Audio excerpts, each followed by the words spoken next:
Jackson Ridge's hands trembled as he lifted the half-frozen girl from the snowdrift. Not from the cold, from the scar on her shoulder, the one he'd stitched himself 12 years ago. On a battlefield, on a woman he'd loved and lost. This girl couldn't be. But the sutures didn't lie. They were his signature, his sin, his salvation. And somewhere in this dying town, the man who'd poisoned his daughter was watching, waiting, laughing. Before we begin, if you believe second chances are real, hit that subscribe button. Stay until the end, you won't believe where this goes. Drop your city in the comments so I can see how far this story travels. Now, let's go back to where it all started. Hiyad, Christmas Eve, 1882, Montana Territory. The pounding came at midnight. Jackson Ridge didn't move from his chair. 7 years of solitude had taught him that desperation always came knocking, usually too late. "Dr. Ridge!" Sam Thornton's voice cracked through the door. "My Emma, she's burning up. Doc Peterson's snowed in. You're the only—" "I'm not a doctor anymore." Jackson's voice was rust and gravel. "She's 8 years old." The number hit like a fist. Elizabeth had been 8. Fletcher appeared in the doorway, 70 years old and steady as stone. "The girl needs help, sir." Jackson's jaw locked. His hands, steady enough once to extract bullets under artillery fire, flexed at his sides. "Tell Thornton." "Please." The word broke through the door. "Same age as your Elizabeth was." The room tilted. Jackson was on his feet before he knew he'd moved, crossing to the locked cabinet he hadn't opened in 7 years. The brass key hung beneath his shirt, warm against his chest, hot with accusation. The medical bag emerged dusty and damning. "Hitch the sleigh," Jackson said. "Now." 20 minutes later, they were fighting through the blizzard. Jackson sat rigid, the bag clutched in his lap like a live grenade. His mind cataloged symptoms he'd tried to forget. Diphtheria, scarlet fever, the fever that had taken— She started coughing 2 days back. Thornton shouted over the wind. "Thought it was nothing." Nothing. Jackson had thought the same thing once. The Thornton cabin appeared through the white fury. Inside, heat pressed down like a hand over the mouth. Emma Thornton lay in a small bed. Blonde hair, dark with sweat skin, flushed crimson. For one suspended moment, Jackson saw darker hair, the same delicate features, the same flush of death painting life away. His stethoscope hit the floor. "Doc." Jackson forced his hands to stop shaking, forced himself to pick up the instrument, to place it against the girl's chest, to listen to lungs struggling like a drowning swimmer. "How long—" His voice came from somewhere outside himself. "Fever came hard yesterday evening." Jackson's fingers found her pulse, counted, calculated, remembered another pulse growing fainter under his touch. Elizabeth reaching for his hand. "Papa, I'm cold." "I know, sweetheart. I'm going to fix it." But he hadn't. He'd been too proud, too certain, too late. "Doc, is she—" "Diphtheria." The diagnosis came automatic. "We need steam. Willow bark. Honey if you have it." Thornton stared. "You can save her." Jackson didn't answer. He couldn't promise salvation. Not anymore. 3 hours dissolved into a single breath held too long. Jackson worked with hands that remembered what his heart had tried to forget. Creating steam tents, preparing tonics, monitoring the girl's breathing like a prayer he'd lost the faith to speak. At 2 in the morning, Emma's fever broke. At 3, her breathing eased. At 4, she opened her eyes and asked for water. Thornton wept. "Thank you, Doc. I don't have much money, but—" "Keep her warm. Follow these instructions." Jackson packed his bag with movements too quick, too sharp. "That's payment enough." Outside, the storm had intensified. Fletcher helped him into the sleigh without speaking. The old man knew better than to celebrate. Knew what saving one child cost when you'd failed to save your own. The Ridge Ranch house stood dark against darker sky. Jackson stepped through the door, tracking snow across floors that hadn't seen mud in years. Caroline had kept them spotless. Before Elizabeth, before the fever, before Caroline packed her bags and delivered her final verdict. You couldn't stop being the infallible doctor long enough to save our daughter. The grandfather clock chimed 1. Christmas Day. 7 years since he'd acknowledged it.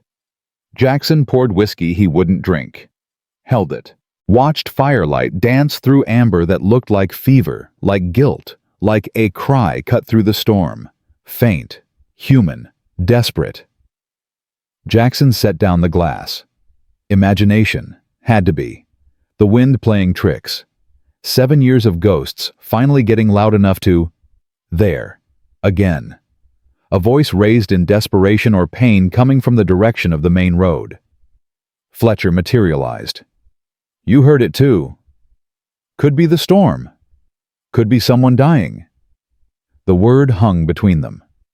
Dying. Like Emma Thornton had been dying. Like Elizabeth had died while Jackson stood helpless in his own home, too proud to admit defeat, until defeat was all that remained. Light the lanterns, Jackson said. I'll check. The cold hit, like a physical blow. Snow immediately blinded him, stuck to his beard, filled his lungs. He raised the lantern high, squinting into white fury. Nothing.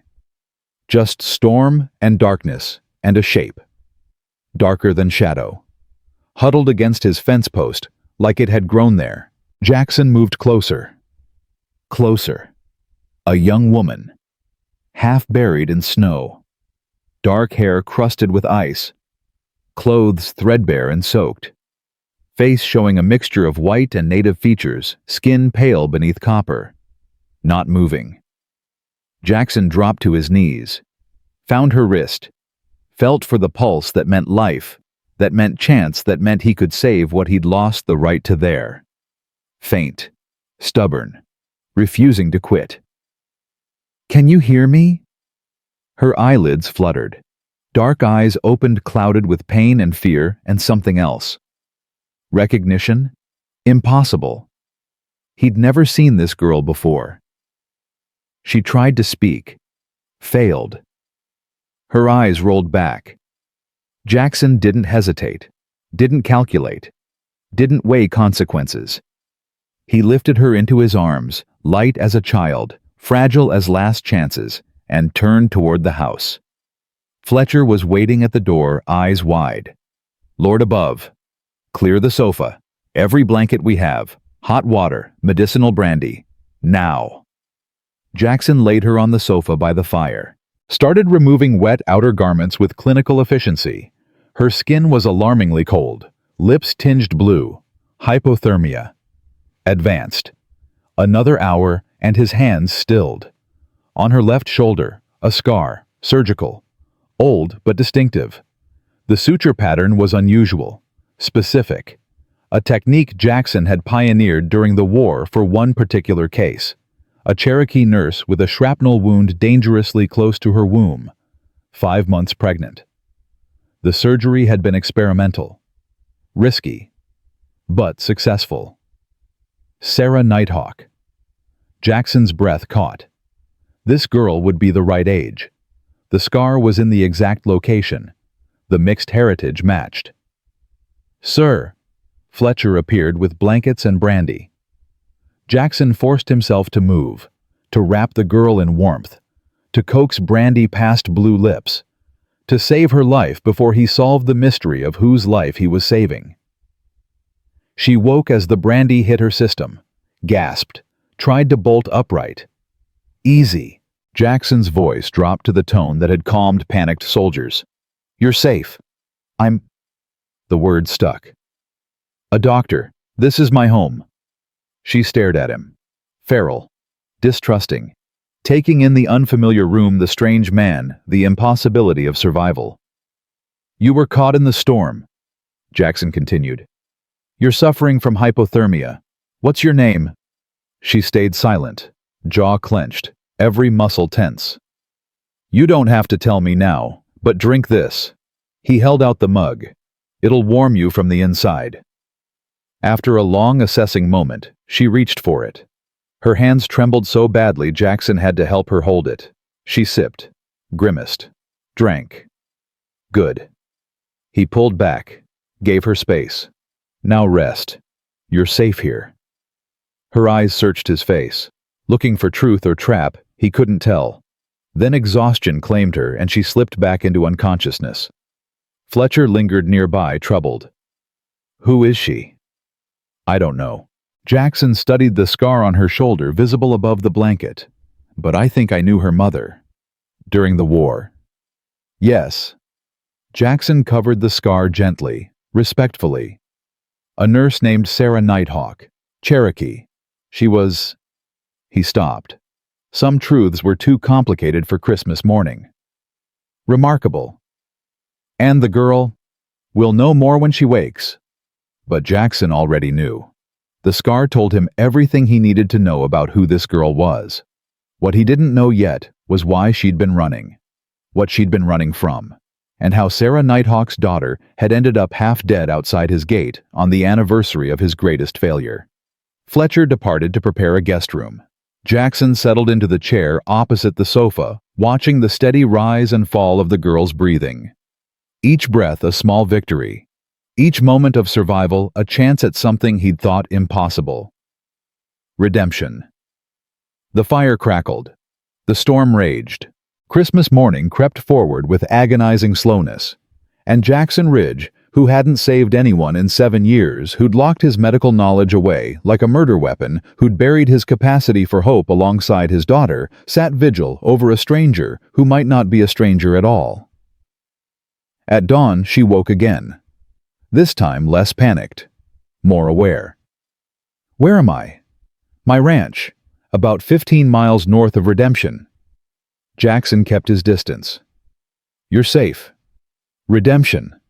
Fear flashed across her face. She glanced toward the window. How long was I unconscious? Most of the night. The storm's passed, but there's 3 feet of fresh snow. You wouldn't get far. She tensed, preparing to run anyway. I'm Jackson Ridge, he said quickly. This is my ranch.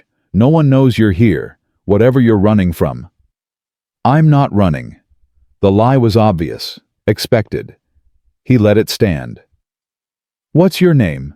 Another hesitation, then quietly, Abigail. Just Abigail. A nod. All right, Abigail. I need to check your hands and feet. Frostbite can cause lasting damage. She extended her hands slowly, defensive, ready to pull back at any sign of threat. Jackson examined them with professional detachment. You were lucky. Another hour out there and you'd have lost fingers. Lucky. The word came bitter. That what you call it? What would you call it? She met his eyes directly. Karma. Bad or good, I haven't decided yet. Jackson almost smiled. Fair enough. He stepped back. There's food in the kitchen, clean clothes in the guest room. You're welcome to stay until you're strong enough to leave. Why? Why what? Why help me? You don't know me. Jackson looked at the fire, at the stockings that hadn't been hung in 7 years, at the locked room down the hall that still held a child's belongings and a father's unfinished research. Because someone needed help, he said finally, and today I could give it. It wasn't the whole truth, but it was true enough. Abigail studied him with Sarah's eyes, dark, intelligent, seeing more than she should. You're not what I expected. What did you expect? Everyone in Redemption talks about the hermit doctor who let his daughter die, the man who gave up, who quit. The words should have cut. Maybe once they would have. Now they just settled into the scar tissue where Jackson kept all his failures. They're not wrong, he said. But you saved Emma Thornton last night. Fletcher told me while you were bringing in firewood. Jackson turned to her sharply. You talked to Fletcher. He thought I should know who I'm staying with. A man who spent 7 years punishing himself. who locked away his gifts because he couldn't save the one person who mattered most. Her voice softened. He also said you've been researching something. Something about the water. About why children in redemption keep getting sick. Jackson's hands fisted. Fletcher talks too much. He's worried about you. He shouldn't be. Maybe. But he also said you're the only honest man left in this town. That if anyone can prove what really happened.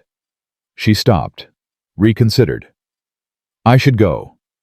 You can't. Not in your condition. Not in this weather. I can't stay either. It's not safe. Safe from what? Abigail stood carefully testing her legs. From the people who'll come looking for me. The ones who think I'm a thief. Are you? No. The answer came fast. Firm. But that won't matter to Victor Blackwood. Jackson went still. What does Blackwood have to do with this? I worked for him. As a housemaid. He accused me of stealing a silver candlestick. Her jaw tightened. Locked me in the cellar during his Christmas party. I broke out and ran. Why would he accuse you falsely? Because I saw things I shouldn't have. Records that didn't match. 2 sets of books. Medical reports about workers getting sick. She looked directly at Jackson. I think he's been covering something up. Something bad. And I think you've been trying to prove the same thing. The room felt too small suddenly. Too hot. The pieces Jackson had been collecting for 7 years, water samples, illness patterns, geological surveys, were suddenly connected to this girl. To Victor Blackwood. To Sarah Nighthawk. To everything. What was your mother's name? He asked quietly. Surprise registered on Abigail's face. How did you... The scar on your shoulder. I did that surgery, during the war, on a nurse named Sarah Nighthawk. She was pregnant at the time. Abigail's hand went to her shoulder. She told me she'd been wounded. Never said who treated her. She probably didn't know. It was chaos. Field hospital near Shiloh. Jackson moved closer. She taught you healing, didn't she? Cherokee medicine? Some. Before she died 5 years ago. I'm sorry. Don't be. She had a good death. Peaceful. Abigail's expression hardened. Not like the children in redemption. Not like your daughter. The connection clicked fully into place. You know something about Elizabeth's death. I know Victor Blackwood owns the mine that poisoned the water table. I know he's known for years and covered it up. I know he detained you the night your daughter got worse, kept you at the bank signing unnecessary papers while she... Abigail stopped. I found the correspondence. The dates match. He made sure you couldn't get help in time. Jackson couldn't breathe, couldn't move. 7 years of guilt and grief and self-blame suddenly had a name, a face, a culprit who wasn't himself. Why are you telling me this? Because Fletcher's right. You're the only honest man in redemption. And because... She hesitated. Because my mother used to say the universe puts people where they need to be. Maybe I was supposed to end up here, on your doorstep, on Christmas. Or maybe you just got lucky. Maybe. She smiled faintly. Bad or good, I still haven't decided. Outside, the sun climbed higher. Inside, 2 damaged people stood in a room that had been locked in grief for 7 years, holding pieces of a puzzle that might finally reveal the truth. Jackson had saved 2 lives in 12 hours. One he'd expected. One he hadn't. Now he had to decide if he had the courage to save one more. His own. Stay, he said. Through winter at least. The passes will be snowed in anyway. And if what you're saying is true, if Blackwood really did... His voice caught. Then we have work to do. You have information I need. I have evidence you need. Together, maybe we can prove what Blackwood's been hiding. Abigail extended her hand. Deal. Jackson clasped it. Her grip was firm, calloused. The hand of someone who'd worked hard and survived harder. One condition, she said. Whatever we find, Whatever we prove, no one else dies. No more children. No more covering up. Agreed. They shook on it. A pact made on Christmas morning between a doctor who'd given up healing and a girl who'd survived the storm. Neither knew yet that Victor Blackwood was already moving against them. Neither knew that the real storm was just beginning. And neither knew that the connection between them went deeper than a surgical scar and a shared enemy. Some truths take time to reveal themselves. This one would take blood. The first week passed in careful silence. Abigail moved through the ranch house like a ghost learning to be solid again. She helped Fletcher with Meals mended clothes that didn't need mending and avoided Jackson's study, where lamplight burned late into each night. Jackson spent his days checking cattle and his nights cross-referencing water samples with illness reports. The evidence was there, had always been there. He just hadn't known who to blame until now. On the 8th morning, Fletcher found them both in the kitchen at dawn. "We've got a problem," the old man said, setting down a sack of flour with more force than necessary. "Talk in town is Blackwood's offering money, good money, for information about a runaway housemaid." Abigail's coffee cup stopped halfway to her mouth. "How much?" $50. Jackson's jaw tightened. "That's more than most miners make in 3 months." "Exactly."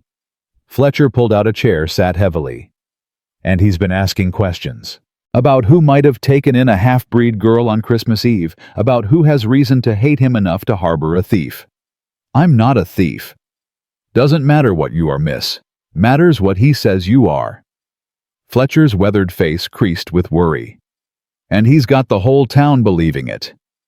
Jackson stood abruptly, paced to the window. The snow had melted some in the past week, revealing frozen ground and dead grass. "He's forcing our hand. Wants us to either turn her over or declare ourselves. Or he wants to flush out whoever's been collecting evidence against him," Abigail said quietly. "He knows someone's been documenting the water contamination. He just doesn't know who." Until now. Jackson turned.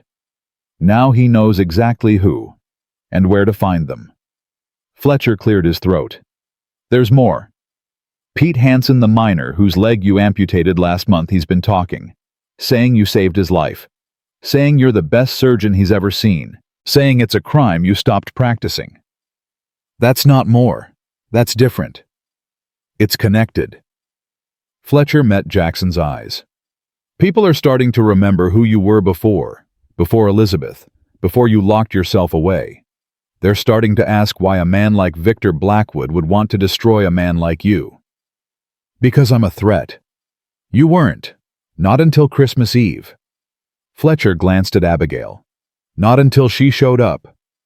The words hung heavy in the warm kitchen. Outside, chickens clucked in the yard. A horse whinnied in the barn. Normal sounds in a morning that felt anything but. "I should leave," Abigail said, "before this gets worse." "No." Jackson's voice came hard, final. "That's what he wants. You run, you look guilty. You stay, we prove you're not."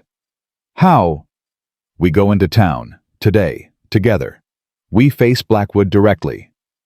Fletcher stood so fast his chair scraped. "That's suicide. That's strategy." Jackson moved to the door, pulled his coat from the hook. "He's expecting us to hide, to wait. Instead, we walk right into his territory and challenge him publicly." "With what evidence?" Abigail asked. "Your water samples."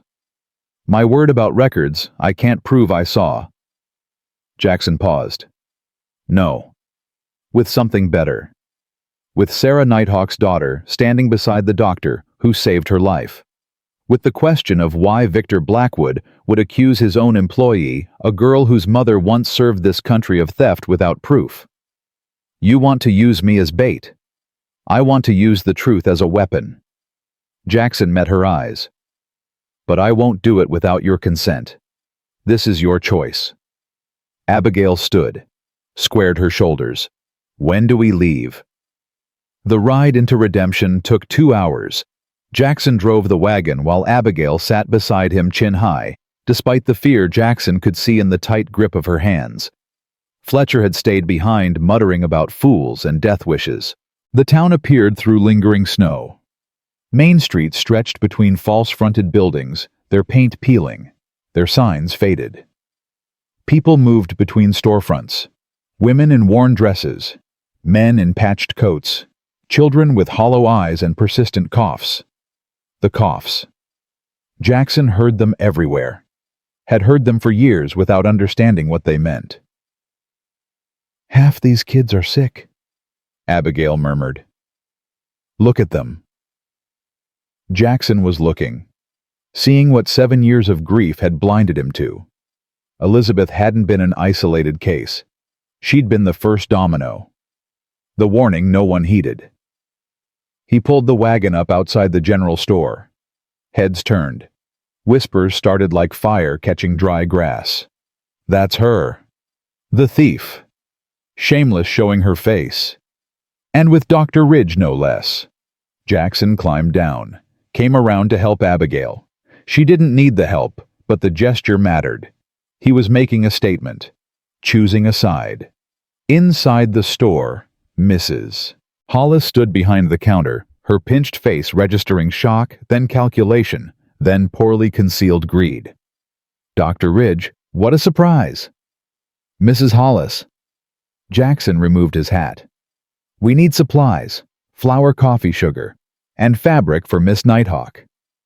The use of a surname, Abigail's mother's name, sent another ripple through the gathered customers. "Nighthawk." Mrs. Hollis's eyes narrowed. "That's not what I heard." "Then you heard wrong." Jackson's voice carried, deliberate. "This is Abigail Nighthawk, daughter of Sarah Nighthawk, who served as a Union nurse during the war. She's currently employed at my ranch." "Employed?" Mrs. Hollis's tone dripped skepticism. "That what we're calling it?" "That's what it is." The door opened. Cold air rushed in along with Victor Blackwood himself. He'd aged since Jackson last saw him up close. The yellow tint to his skin had deepened. His once robust frame had thinned to gauntness. But his eyes, cold, calculating, merciless, those hadn't changed. "Ridge." Blackwood's voice remained cultured despite his declining health. "I heard rumors. Didn't believe them." "Believe them?" Blackwood's gaze slid to Abigail. Something flickered there. Recognition, regret. It vanished too quickly to name. "And you brought the thief with you. How convenient." "She's not a thief." "No. Then perhaps you can explain why my wife's pearl brooch was found in her belongings." Abigail's sharp intake of breath told Jackson this was news, new evidence, freshly planted. "I never stole—" "Of course you didn't." Blackwood's smile was a razor. "You were simply keeping it safe, I'm sure. Just like you were keeping safe all those papers you rifled through in my office." Jackson stepped forward, positioning himself between Abigail and Blackwood. "Accusations require proof." "I have proof. The brooch was recovered from her room after she fled. Witnesses can testify to its value, its importance to my family." Blackwood's eyes never left Abigail. "Unless, of course, the good doctor here wants to pay restitution. I'd be willing to settle for, say, $500. The sum was astronomical, deliberately so. Or," Blackwood continued, "you could simply return what you're harboring, and we'll handle this through proper channels." "Proper channels?" Jackson's laugh came harsh. "Like the ones that ignore sick children, that overlook contaminated water, that let men like you profit while families bury their dead." The store went silent. Even Mrs. Hollis stopped pretending to organize shelves. Blackwood's expression didn't change. "Careful, Ridge. Grief can make a man say foolish things. Truth makes a man say necessary things." Jackson pulled a folded paper from his coat. "I have 7 years of water samples, geological surveys, illness patterns that correlate directly with your mind's expansion. Children dying of heavy metal poisoning while you falsify reports and pay off inspectors. Prove it." Blackwood's voice stayed level, but his hand trembled slightly as he removed his gloves. Take it to the sheriff, to the territorial governor. See how far you get with circumstantial evidence and the ravings of a disgraced doctor who couldn't save his own child." The blow landed exactly where Blackwood aimed. Jackson felt it hit, felt the old guilt rise like floodwater. Then Abigail spoke. "My mother kept journals." Her voice carried clear and strong. About her work during the war, about the people she met, the things she witnessed. She stepped out from behind Jackson, including detailed accounts of a certain quartermaster who sold medical supplies to both armies, who diverted morphine meant for field hospitals, who got rich while soldiers died in agony. Blackwood's face went still. "Your mother, Sarah Nighthawk. You remember her, don't you?" Abigail moved closer. "She told me about the man who promised her everything and gave her nothing. The man who refused to claim his own child because it would damage his reputation." The revelation dropped like a stone into still water. Ripples spread outward. Gasps. Whispers. Mrs. Hollis's hand flew to her mouth. Jackson's mind raced, recalculating everything. Sarah's pregnancy during the war. The timing. The father she'd never named. Blackwood's obsessive interest in Abigail. The accusation that seemed designed not to punish, but to control. "You're lying." But Blackwood's voice lacked conviction. "Am I?" Abigail pulled a leather cord from beneath her collar. A medallion swung free, military insignia on one side, Cherokee symbols on the other. "She kept this, said you gave it to her when you still pretended to care." Blackwood stared at the medallion, at proof that couldn't be denied. "This doesn't. It proves you're my father, which means either you knowingly employed your own daughter as a servant, or you're admitting you didn't recognize your own child." Abigail's eyes blazed. "Either way, it makes your theft accusation look like what it is, a desperate attempt to silence someone who knows too much." "She's right." The voice came from the back of the store. Sam Thornton stepped forward, hat in hands. "My Emma nearly died from the same sickness that took Dr. Ridge's daughter. Same fever, same symptoms. Doc Peterson said it was bad water, said half the children in town have been sick from it." "My boy, too." Another voice. A woman Jackson didn't recognize. "Rashes and weakness. Can't keep food down." "Mine can't breathe right," someone else added. "Not since we moved near the creek that runs from the mine." The testimonies piled up. Parent after parent stepping forward with stories of sick children, mysterious illnesses, doctors who couldn't explain the symptoms. Blackwood's composure cracked. "This is ridiculous. You're accusing me of knowing your mine was poisoning the water table and covering it up," Jackson said. "Of falsifying safety reports, of paying restitution to keep families quiet, of letting children die rather than lose profit. And of fathering a child you refused to acknowledge," Abigail added, "until it became convenient to use me, to watch me, to control me." Blackwood's yellowed skin flushed. "You can't prove any of this." "Can't I?" Abigail reached into her coat, pulled out a folded document. "I can prove you kept 2 sets of books, that you reported half the ore you actually extracted, that you paid bribes to territorial inspectors." She handed the paper to Sheriff Davies, who'd appeared in the doorway. "And I can prove you knew about the contamination 3 years before Dr. Ridge's daughter died." The sheriff unfolded the document, read slowly. His face darkened with each line. "Where did you get this?" Davies demanded. "From his office, the night before Christmas, right before he locked me in the cellar." "She's a thief." Blackwood lunged forward. "She stole private documents. You locked your daughter in a cellar." Jackson's voice cut through the chaos. "Your own child, because she discovered your crimes. She's not." Blackwood stopped, swayed slightly.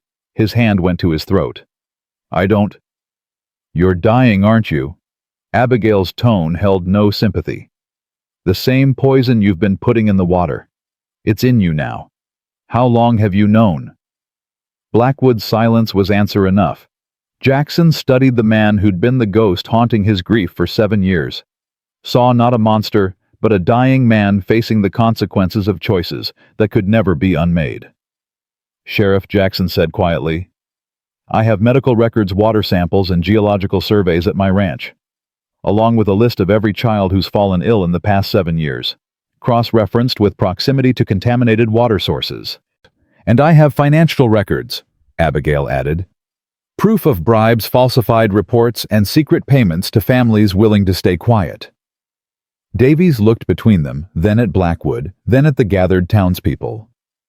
"This is federal territory. We'll need a marshal." "Already sent for one." Fletcher's voice came from the doorway. The old man grinned. "Figured you two would do something stupid. Wanted backup ready."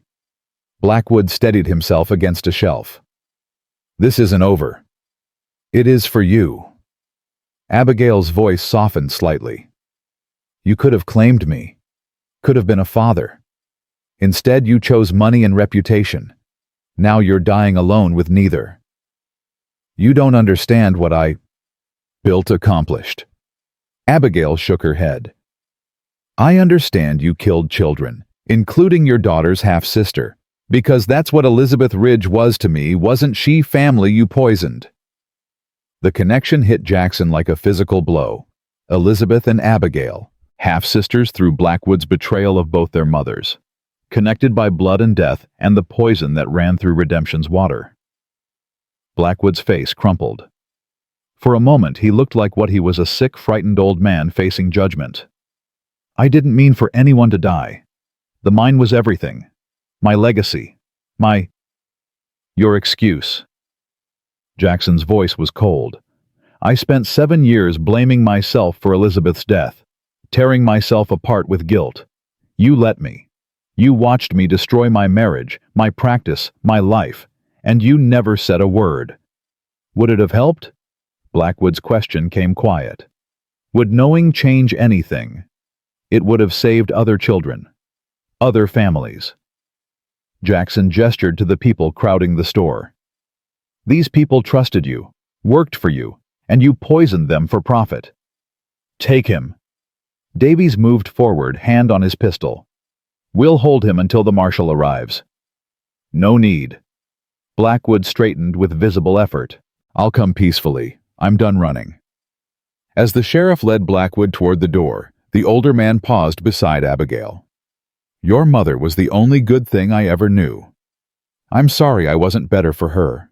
For you." Abigail's jaw tightened. "Sorry doesn't bury the dead." "No." Blackwood's smile was bitter. "It doesn't." He left without looking back. The store emptied slowly. People filtering out with new understanding, new anger, new questions about what they'd accepted for too long. Fletcher approached. "That was the stupidest, bravest thing I've ever seen."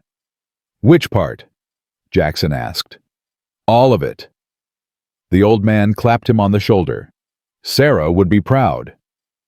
Abigail turned away, but not before Jackson saw tears threatening. He gave her space, finished the supply order with Mrs. Hollis, who'd gone suddenly generous with her measures, and loaded the wagon in silence. The ride back to the ranch felt longer than the journey in. The sun climbed toward noon, melting more snow, revealing brown grass and mud. Spring would come eventually, would wash away winter's evidence, but the scars would remain. "He really is my father." Abigail spoke without looking at Jackson. "I hoped my mother was wrong, that the medallion meant something else. I'm sorry." "Don't be. I'm not his daughter. Not in any way that matters." She pulled the medallion off, let it dangle from her fingers. "My mother raised me alone, taught me healing, made me strong. He was just the man who left." "And the man who's been poisoning you since you were born." Abigail's hand closed around the medallion. "The sickness I had as a child, the fevers that wouldn't break. That was from the water, wasn't it?" Jackson nodded. "The contamination started about 15 years ago when they opened the new shaft. You would have been 7 or 8, old enough to remember being sick. I remember my mother boiling water, making me drink only from certain wells. She knew. She probably suspected. Smart woman like Sarah. She would have made the connection. But she couldn't prove it.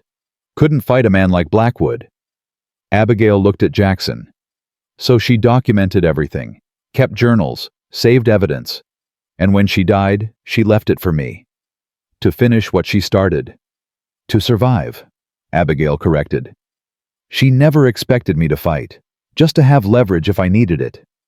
You're fighting anyway. Yeah. A ghost of a smile. Guess I'm stupid like that. They rode in silence until the ranch appeared. Home. The word surfaced in Jackson's mind unbidden.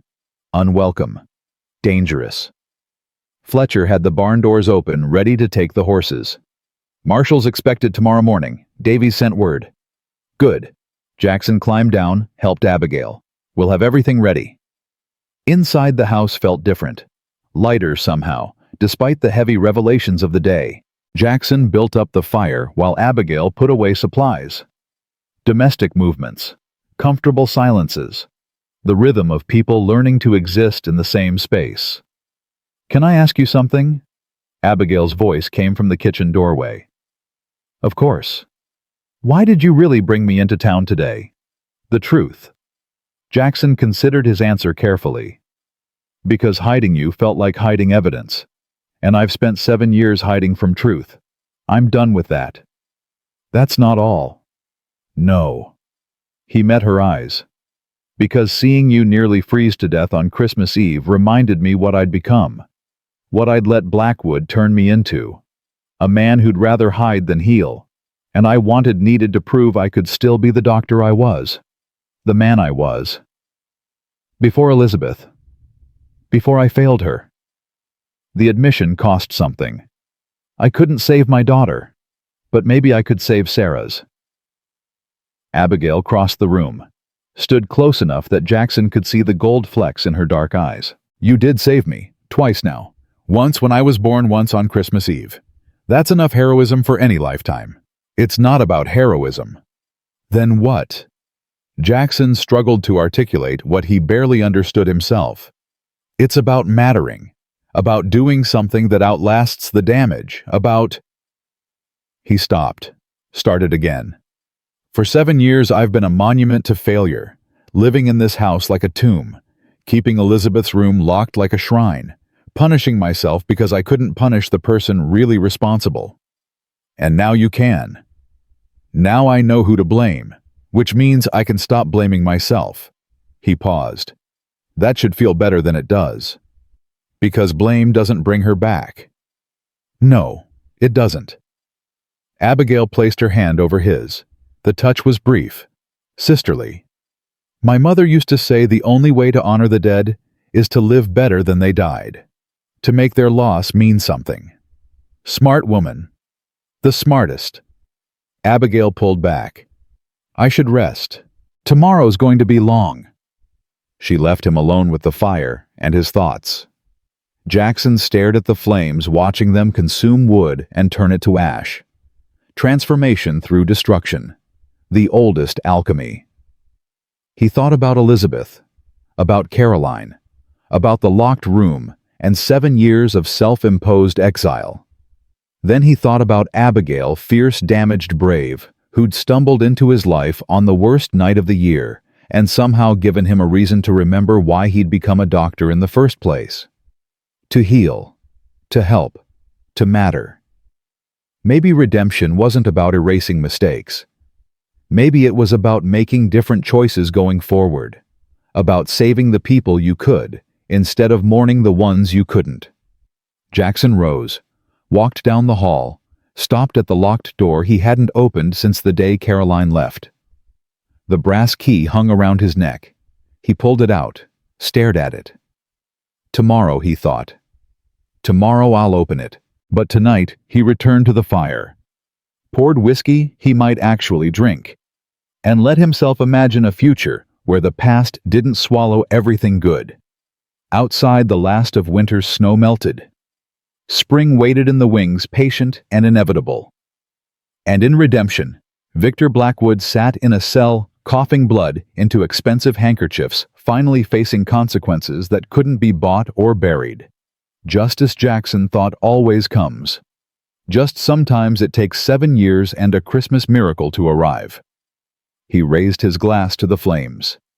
To Sarah Nighthawk, and the daughter who inherited her courage. The fire crackled its agreement. Somewhere in the house, Abigail slept peacefully for the first time since her mother died. And Jackson Ridge, who hadn't slept well in 7 years, finally closed his eyes and rested. The marshal arrived with the sunrise, a tall man named Collins, who'd served with Jackson during the war. He dismounted stiffly, age and old wounds evident in his movements.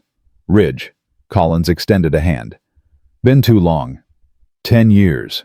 Jackson clasped it. "You got Fletcher's message." "Got it and came running. Federal crimes on territorial land. That's my jurisdiction." Collins's eyes moved past Jackson to where Abigail stood on the porch. "That the girl?" "Abigail Nighthawk. Sarah's daughter." Recognition flickered across Collins's weathered face. "Sarah had a child, I'll be damned." He removed his hat. "Your mother saved my life twice, Miss Nighthawk. Once from a Confederate bullet, once from my own stupidity. I owe her a debt I can never repay." Abigail descended the steps.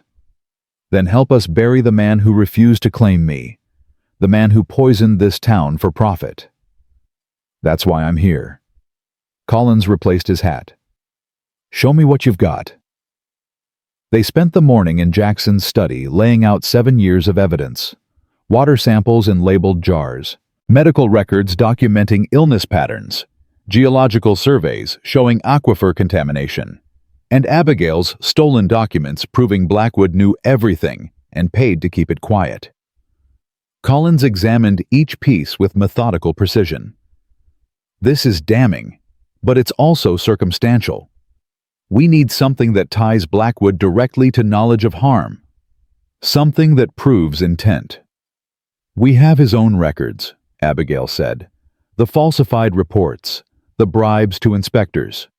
That proves fraud, not murder." Collins looked up. "We need testimony from someone close to him. Someone who can confirm he knew children were dying and chose profit anyway." "His wife's dead," Jackson said. "He has no children except—" He stopped, looked at Abigail. "Except me." She straightened. "And I'm not testifying on his behalf." "Not on his behalf. Against him." Collins leaned forward. "You worked in his house, had access to his office. You must have heard things. Conversations, meetings." Abigail's jaw tightened. "I heard plenty, but I was a servant. Who's going to believe the word of a half-breed housemaid over Victor Blackwood?" "A federal judge, with corroborating evidence." Collins gestured to the documents spread across Jackson's desk.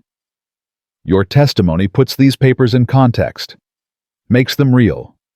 Makes them matter." "She's already risked enough," Jackson interrupted. "Blackwood's in custody. Isn't that sufficient?" "For now. But a good lawyer will get him released on bail, and once he's out—" Collins didn't need to finish. They all knew what happened to witnesses who threatened powerful men. "Then we move fast."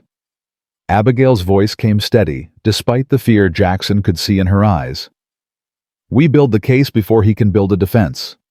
Collins nodded approval. "Smart girl. Your mother would be proud." "My mother's dead because she was smart. Because she documented things powerful men wanted buried." Abigail met the marshal's gaze. "I won't end up like her." "You won't." Jackson's promise came hard. Final. "Not while I'm alive." Something passed between them. Understanding. Agreement. The kind of bond forged in shared danger and mutual survival. Collins cleared his throat. "There's one more thing. The mine itself. We need to inspect it. Document the contamination at the source." "Blackwood will never allow that," Fletcher said from the doorway. "And his men control access." "His men work for wages, not loyalty, especially now that their boss is in jail." Collins stood. "Ridge, you know medicine. You can identify contamination markers. Miss Nighthawk, you know your father's operation. You can show us where to look." "It's dangerous," Jackson warned. "The mine's unstable. Cave-ins are common." "So is poisoning children." Collins's tone brooked no argument. "We go tomorrow at first light. Bring your medical equipment and your courage. We're ending this." That evening, Jackson found Abigail in Elizabeth's room. The door stood open for the first time in 7 years. Inside, dust motes danced in lamplight. A small bed remained neatly made. Toys sat on shelves like forgotten prayers. "I hope you don't mind," Abigail said without turning. "The door was unlocked and It's fine." Jackson stepped inside his chest, tight. "I unlocked it this morning. Seemed like time." She was beautiful. Abigail held a small portrait. "She has your eyes." Her mother's smile. "Tell me about her." Jackson moved to the window, unable to look at the room and speak at the same time. "She was stubborn, smart, always asking questions I couldn't answer. Why is the sky blue? Where do birds go in winter? What happens when we die?" His voice caught. "I never thought I'd have to answer that last one so soon." "How old was she?" 8. Same age Emma Thornton is now. Same age you were when the contamination started making you sick." Jackson turned. "We're connected, the three of you. Elizabeth, Emma, you. All poisoned by the same source. But Elizabeth was the only one who didn't survive. Because of timing. Because Blackwood delayed you that night." Abigail set down the portrait. "That's not your fault." "Isn't it? I was so certain I could handle it myself. Too proud to admit I needed help. By the time I realized how wrong I was, she was already gone." Abigail crossed to him. "But Emma's alive. I'm alive. You saved us both." "That doesn't balance the scales. Maybe scales aren't meant to balance. Maybe we just do what we can with what we're given and call it enough." She touched his arm briefly. "Tomorrow we go into the mine. We prove what Blackwood did. We make sure no more children die. That's how you honor Elizabeth. Not by locking yourself in her tomb." Jackson looked around the room at the toys that would never be played with again, the bed that would never be slept in, the life interrupted and ended too soon. Caroline took everything else. Left this room exactly as it was the day Elizabeth died. Said I deserved to live with the reminder. She was wrong. You deserve to live. Period. Abigail moved toward the door. "Tomorrow's going to be hard. Get some rest." After she left, Jackson remained in Elizabeth's room. Not hiding anymore. Not punishing himself. Just remembering the good parts before the end. The laughter. The questions. The fierce love of a daughter for her father, and the fiercer love returned. "I'm sorry I failed you," he whispered to the empty room. "But I'm going to make it mean something. I promise." The room offered no answer, but Jackson felt lighter leaving it than he had in 7 years. Dawn broke cold and clear. They assembled in the yard, Jackson, Abigail, Collins, and Fletcher, who'd insisted on coming despite his age. "Someone needs to make sure you fools don't get yourselves killed," the old man muttered, checking his rifle with practiced ease. The ride to Blackwood's mine took 2 hours through terrain that grew progressively rougher. The earth here bore scars of extraction, gaping pits, slag heaps, dead trees. Nothing green survived near the mine. Nothing living thrived. At the entrance, a handful of miners stood uncertain. Their foreman, a thick-necked man named Garrett, stepped forward. "Marshall says you got a right to inspect." He didn't sound happy about it. "But I'm telling you now, it ain't safe down there. Support beams are rotting, water seepage everywhere." "That's exactly what we need to see," Collins replied. "The water." Garrett spat tobacco juice. "Your funeral." They descended into darkness, barely held back by lamplight. The tunnel walls wept moisture. The air tasted metallic. Wrong. Jackson's medical instincts screamed warnings his rational mind tried to suppress. "How deep does this go?" Collins asked. "Main shaft drops 300 feet. But the contamination's worse in the new section Blackwood opened 5 years back. Garrett's lamp illuminated branching tunnels. That's where the underground spring got breached. Show us. They followed Garrett deeper. The sound of dripping water grew louder. The walls became slicker. Jackson's boots splashed through puddles that shouldn't exist this far underground. Then they reached it, a cavern where water pooled black and oily in the lamplight. The smell alone made Jackson's eyes water. Dear God. Collins knelt examining the water. This is what's been leaching into the aquifer. For 5 years. Garrett's voice carried bitter resignation. We told Blackwood it wasn't safe, that we needed to seal this section. He said, keep digging, said the silver vein was too rich to abandon. Jackson collected samples in glass vials, his hands steady despite the rage building in his chest. This concentration would kill a child in weeks. Adults would sicken slower, but just as surely. How many men have died working this section? Collins demanded. Garrett looked away. 17. But Blackwood paid their families enough to stay quiet. Called it mining accidents. Bad luck. It's murder. Abigail's voice echoed off stone walls. 17 men. How many children? How many families destroyed? More than we'll ever know, Jackson said quietly, sealing the last sample. But we know enough now. A crack split the air, then another. The ground beneath them shuddered. Out! Garrett shouted. She's coming down. They ran. Behind them, the ceiling collapsed with a roar that swallowed sound and sense. Rock and timber crashed down, blocking the tunnel they'd just traversed. Fletcher stumbled. Jackson grabbed him, hauled him forward as more debris fell. Abigail dove through a side passage, Collins right behind her. They scrambled through darkness with death chasing their heels. Then suddenly light. A different tunnel. An exit they hadn't used to enter. They emerged gasping, covered in dust ears, ringing from the collapse. Behind them, the mine entrance vomited black smoke and pulverized rock. Is everyone... Collins coughed. Everyone out. Here. Abigail's voice shaking but strong. Present. Fletcher leaned against a boulder, blood trickling from a cut on his forehead. Jackson did a quick count. Where's Garrett? Silence answered. Heavy. Damning. Collins turned back toward the smoke. Garrett. No response came. He was right behind me, Fletcher said. Then the ceiling. He stopped. Didn't need to finish. 18 men now. 18 deaths on Blackwood's ledger. Jackson checked Fletcher's wound with hands that trembled with suppressed fury. You'll need stitches. I'll need whiskey. Fletcher batted his hands away. Did we get what we came for? Jackson held up the sample case. Miraculously intact. We got it. Then Garrett didn't die for nothing. Collins's jaw set hard. Let's make damn sure of that. The ride back to town felt like a funeral procession. No one spoke. They didn't need to. The mine had provided exactly the evidence they needed at a cost none of them had wanted to pay. In Redemption, news of the collapse had already spread. Miners gathered in the street, wives clutching children, everyone waiting for information about who'd survived.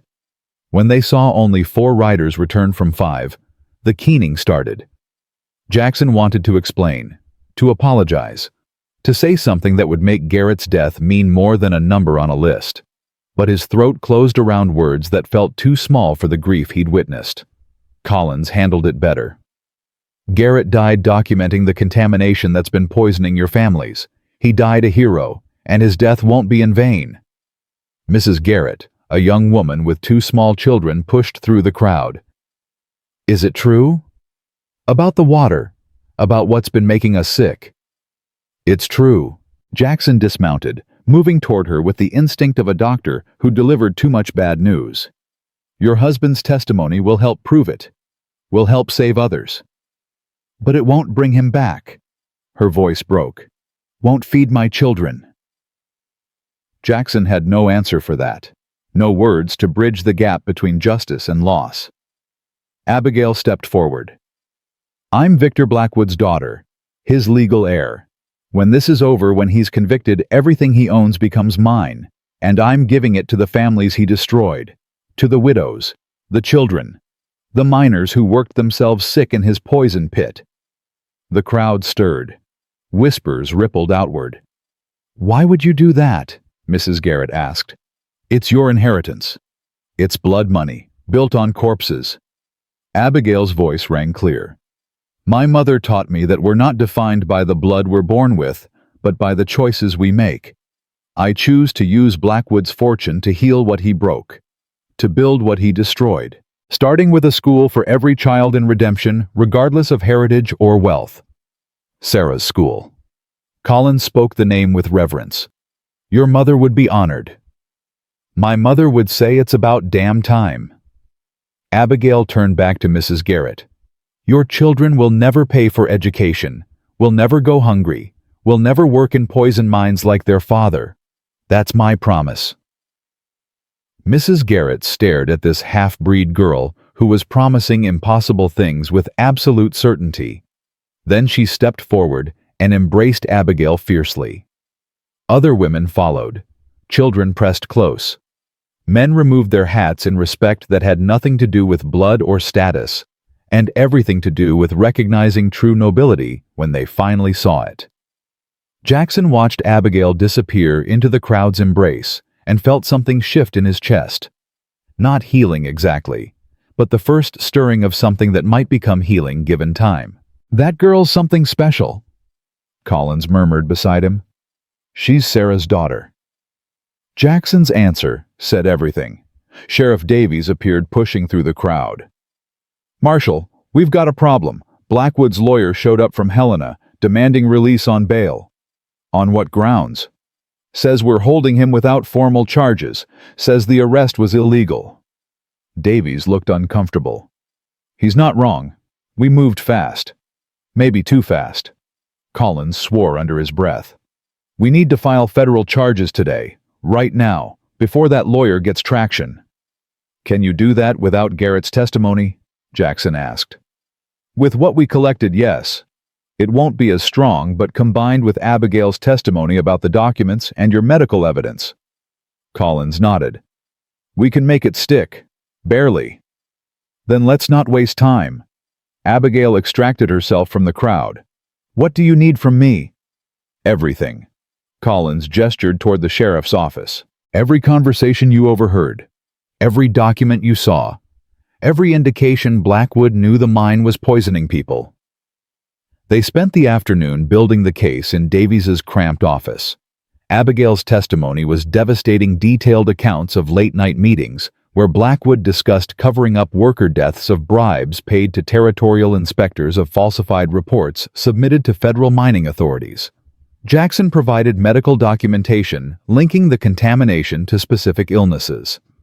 Death certificates. Autopsy reports he'd performed in secret, knowing something was wrong, but not knowing what. By evening, they had a case that would stand up in federal court. Collins drafted the formal charges: fraud, manslaughter, environmental crimes, bribery of federal officials. This'll put him away for the rest of his life, the marshal said with satisfaction. The rest of his life is about 6 months. Jackson had seen enough dying men to recognize the signs. The same poison that killed Elizabeth is killing him. Poetic justice. Still not enough. Abigail stared at the papers spread across Davies's desk. He gets to die slowly in a cell. The children he poisoned didn't get that luxury. No, Jackson agreed. They didn't. But their families get answers, compensation, a chance to heal. That's something. Is it enough for you? Abigail turned to face him. Does knowing who really killed Elizabeth balance 7 years of guilt? Jackson considered the question honestly. No, but it lets me stop blaming myself, and that's worth something. Night had fallen by the time they finished. Fletcher had already returned to the ranch. Collins planned to stay at the boarding house until the trial. Jackson and Abigail prepared to leave when Davies stopped them. One more thing. Blackwood's been asking to see his daughter. The sheriff looked uncomfortable. Says he has things to say before the trial. I'm not his daughter. Abigail's answer came flat. Not in any way that matters. Maybe not, but he's dying, and whatever else he is, he's still a human being facing his end. Davies paused. Your choice entirely. But sometimes hearing a man's last words brings peace, even when you don't expect it. Abigail looked to Jackson. What do you think? I think Davies is right. It's your choice. Jackson studied her face. But I also think unfinished business has a way of haunting you. Trust me on that. She considered for a long moment, then nodded. 5 minutes. And you're coming with me. Davies led them to the cells at the back of the building. Blackwood sat on a narrow cot, no longer the imposing figure who dominated redemption for decades. Just a sick old man facing the end of everything. He looked up when they entered. Surprise flickered across his gaunt features. You came. 5 minutes. Abigail crossed her arms. Say what you need to say. Blackwood struggled to his feet, waved away Jackson's instinctive movement to help. I don't deserve your forgiveness, I know that. But I wanted you to know. He coughed a wet, rattling sound. Your mother was the only good thing in my life. Loving her was the only decent thing I ever did. Loving her would have meant claiming your child, providing for us, being a father. Abigail's voice stayed level. What you did was use her and abandon us both. Yes. No argument, no excuse. I was a coward, afraid of society's judgment, afraid of losing status. I chose reputation over responsibility. Another cough. By the time I realized my mistake, Sarah was gone. And you were right under your nose, working as a servant in your house. Invisible. Abigail stepped closer to the bars. You could have claimed me then. Even late it would have meant something. I watched you instead. Trying to see Sarah in your face. Trying to find the courage I'd never had. Blackwood's eyes glittered with tears or fever. Then you found those documents, started asking questions, and I panicked. Thought if I discredited you first, accused you of theft. You could control the narrative, make sure no one believed me if I talked. Understanding dawned on Abigail's face. The brooch, you planted it. My wife's brooch. Yes. Blackwood looked away. I'm not asking forgiveness. Just wanted you to know I see now what I couldn't see then. You're everything your mother was. Everything I wasn't. You're right. Abigail's voice softened slightly. You don't deserve forgiveness, and I'm not giving it. But I'll tell you this, the money you leave behind, I'm using it to build the world you should have built. Schools, medical care, clean water. Everything you destroyed, I'm rebuilding. Sarah's school. And Garrett's memorial. And Elizabeth's legacy. Abigail glanced at Jackson. All the people you killed, I'm honoring. Something like pride crossed Blackwood's face. You're stronger than I ever was. I had a better teacher. Abigail turned to leave, then paused. I hope the poison hurts. I hope you feel every bit of pain the children felt. And I hope in your last moments you remember exactly who's responsible. She walked out without looking back. Jackson followed, leaving Blackwood alone with his choices and their consequences. Outside, Abigail leaned against the building, breathing hard. Was that too harsh? It was honest. Jackson stood beside her. He earned every word. My mother wouldn't have approved. She believed in forgiveness, in second chances. Your mother wasn't poisoned by him, wasn't rejected and abandoned. You're entitled to your anger. Abigail looked up at the stars beginning to emerge in the darkening sky. I don't feel angry, though. I feel empty. Like I've been carrying this weight for years and suddenly it's gone, but I don't know what to do with the space it left. You fill it with something better. With the school. With healing. With life. Jackson touched her shoulder briefly. You fill it with everything Blackwood wasn't. They rode back to the ranch in comfortable silence. The night wrapped around them cold but clear. Stars blazed overhead. The air tasted clean despite everything. At the house, Fletcher had dinner waiting and a report that made Jackson's blood run cold. "While you were in town, some men came by. Miners from Blackwood's operation. Said the collapse today was suspicious. Said it looked like sabotage, not natural failure." Fletcher's weathered face was grave. "They're saying someone deliberately caused that cave-in to kill Garrett, to silence him before he could testify." "That's ridiculous," Abigail protested. "We were all there. We all nearly died." "Which makes it perfect cover," Jackson said slowly, pieces clicking together. "If we'd all died, the evidence would have been buried with us. The case against Blackwood would have collapsed." "You think he ordered it from jail?" Fletcher shook his head.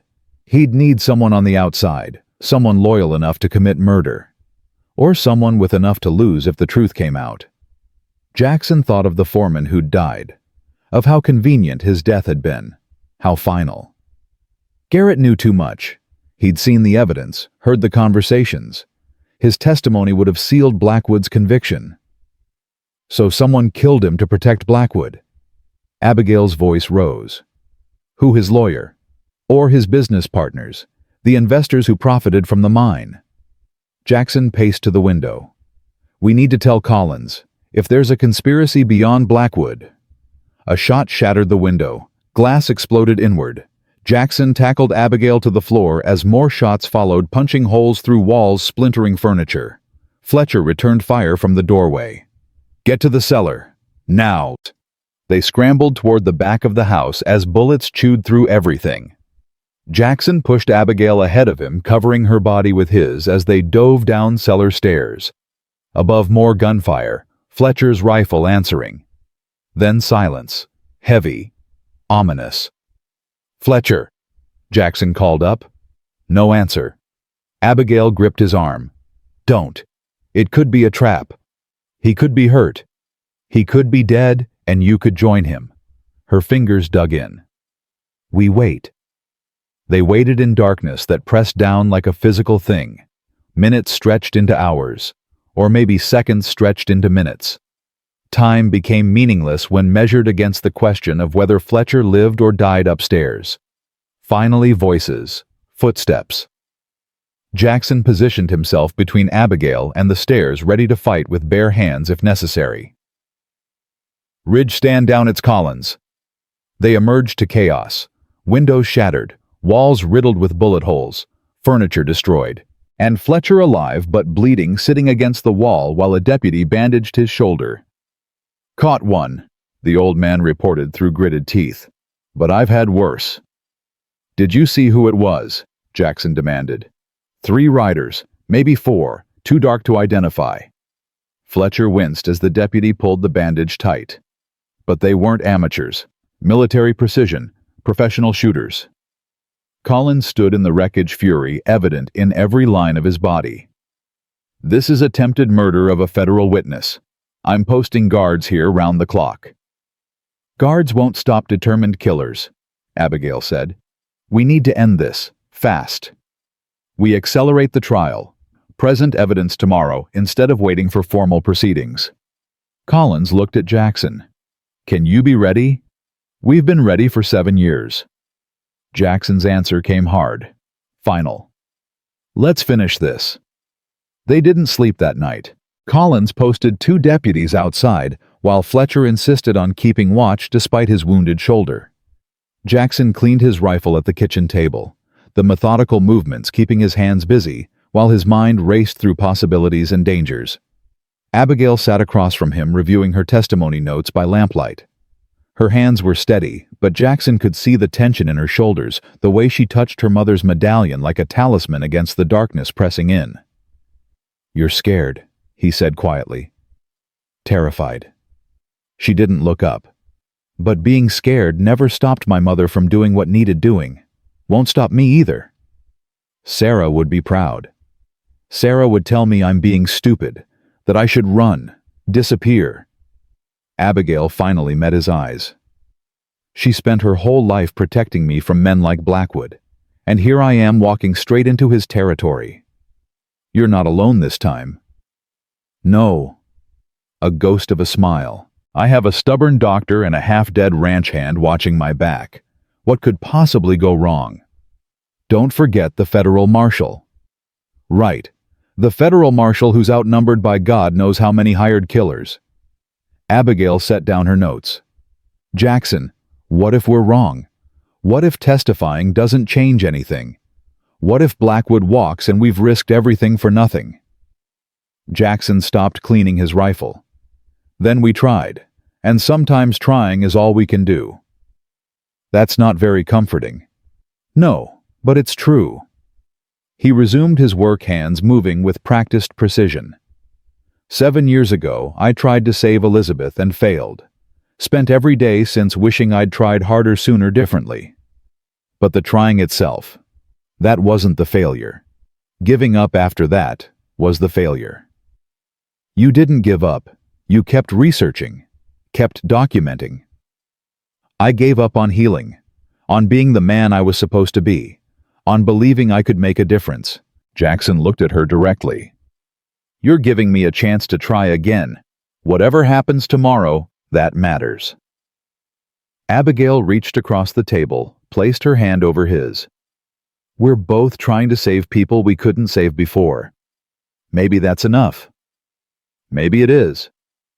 They sat like that until Collins entered, bringing cold air and urgency.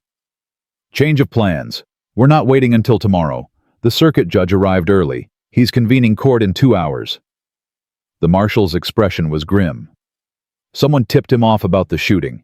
He wants this settled before more blood gets spilled. 2 hours.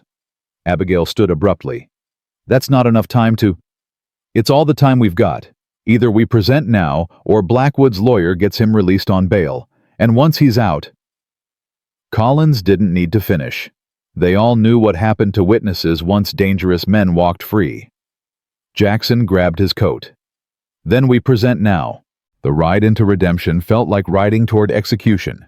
Dawn hadn't yet broken, but the town was already awake, word having spread about the emergency hearing. People lined the streets, silent and watchful. Some faces showed support. Others, hostility. Most just showed fear of what was coming. The courthouse, a timber building that doubled as a church on Sundays, was packed. Every seat filled, people standing along the walls, the air thick with body heat and anticipation. Judge Morrison sat behind a makeshift bench, a stern man in his 60s who looked like he'd rather be anywhere else. Blackwood's lawyer, a slick Easterner named Pemberton, stood beside his client, who'd been brought from jail in chains. Blackwood looked worse than he had yesterday, yellower, frailer, like the poison was accelerating its work, but his eyes remained sharp, tracking Jackson and Abigail as they entered. All rise, Davies called the room to order. Federal Territorial Court is now in session. Morrison banged his gavel. Let's make this quick. Marshal Collins, you're alleging serious crimes against Mr. Blackwood. Present your evidence. What followed was the most intense 3 hours of Jackson's life. Collins laid out the case methodically. Water samples, geological surveys, medical records. Each piece of evidence, another nail in Blackwood's coffin. Then came witness testimony. Jackson took the stand first, explaining in clinical detail how heavy metal poisoning from the mine had killed his daughter and dozens of other children. How the contamination was deliberate negligence at best, murder at worst. Pemberton cross-examined viciously. Dr. Ridge, isn't it true you abandoned your medical practice 7 years ago, that you've been living as a hermit consumed by grief and quite possibly unstable? Objection. Collins stood. Relevance. It goes to credibility, Your Honor. This man has an axe to grind. His daughter died and he needs someone to blame. Morrison considered. I'll allow it, but tread carefully, Counselor. Pemberton smiled. Dr. Ridge, in your grief, isn't it possible you've constructed an elaborate conspiracy theory to avoid accepting that your daughter died from a simple illness? That sometimes children die and no one is to blame? The courtroom went silent. Jackson felt every eye on him, felt the old guilt rising like floodwater. For 7 years he'd asked himself that same question, wondered if he was crazy, if he was inventing enemies to avoid facing his own failure. Then he looked at Abigail, at the girl who'd nearly died from the same poison, who carried scars from a lifetime of contamination, who represented living proof that Jackson wasn't crazy, he was right. "My daughter didn't die from a simple illness," Jackson said quietly. "She died from arsenic poisoning, from mercury contamination, from heavy metals that don't occur naturally in our water table but do occur in mining waste. I have 7 years of evidence proving it, and if that makes me unstable, then I'm proudly unstable." Murmurs ran through the crowd. Pemberton's smile faltered. No further questions. Abigail testified next. She spoke clearly without emotion, detailing everything she'd witnessed in Blackwood's house. The late-night meetings, the bribes, the falsified reports. Her testimony was devastating in its specificity. But Pemberton was ready. "Miss Nighthawk, or should I say Miss Blackwood, isn't it true you were fired from my client's employment for theft?" "I was accused of theft, never convicted." "Because you fled before trial, like a guilty person would. Like a scared girl would when locked in a cellar by a man who refused to acknowledge her as his daughter." Abigail's voice stayed level. "A man who watched me work as a servant for years without once admitting I was his blood." Gasps erupted. People who hadn't known the full story now did. Pemberton recovered quickly. "You expect this court to believe Mr. Blackwood would employ his own illegitimate daughter as a housemaid? I expect this court to believe a man who poisons children for profit is capable of any cruelty." Abigail leaned forward. "Including rejecting his own child because acknowledging me would damage his precious reputation." "Your Honor, the witness is being inflammatory." "The witness is answering your question, Counselor." Morrison's tone was dry. "You opened this door. Step through it or sit down." Pemberton changed tactics. "Let's talk about these documents you claim to have seen. How did you access Mr. Blackwood's private office?"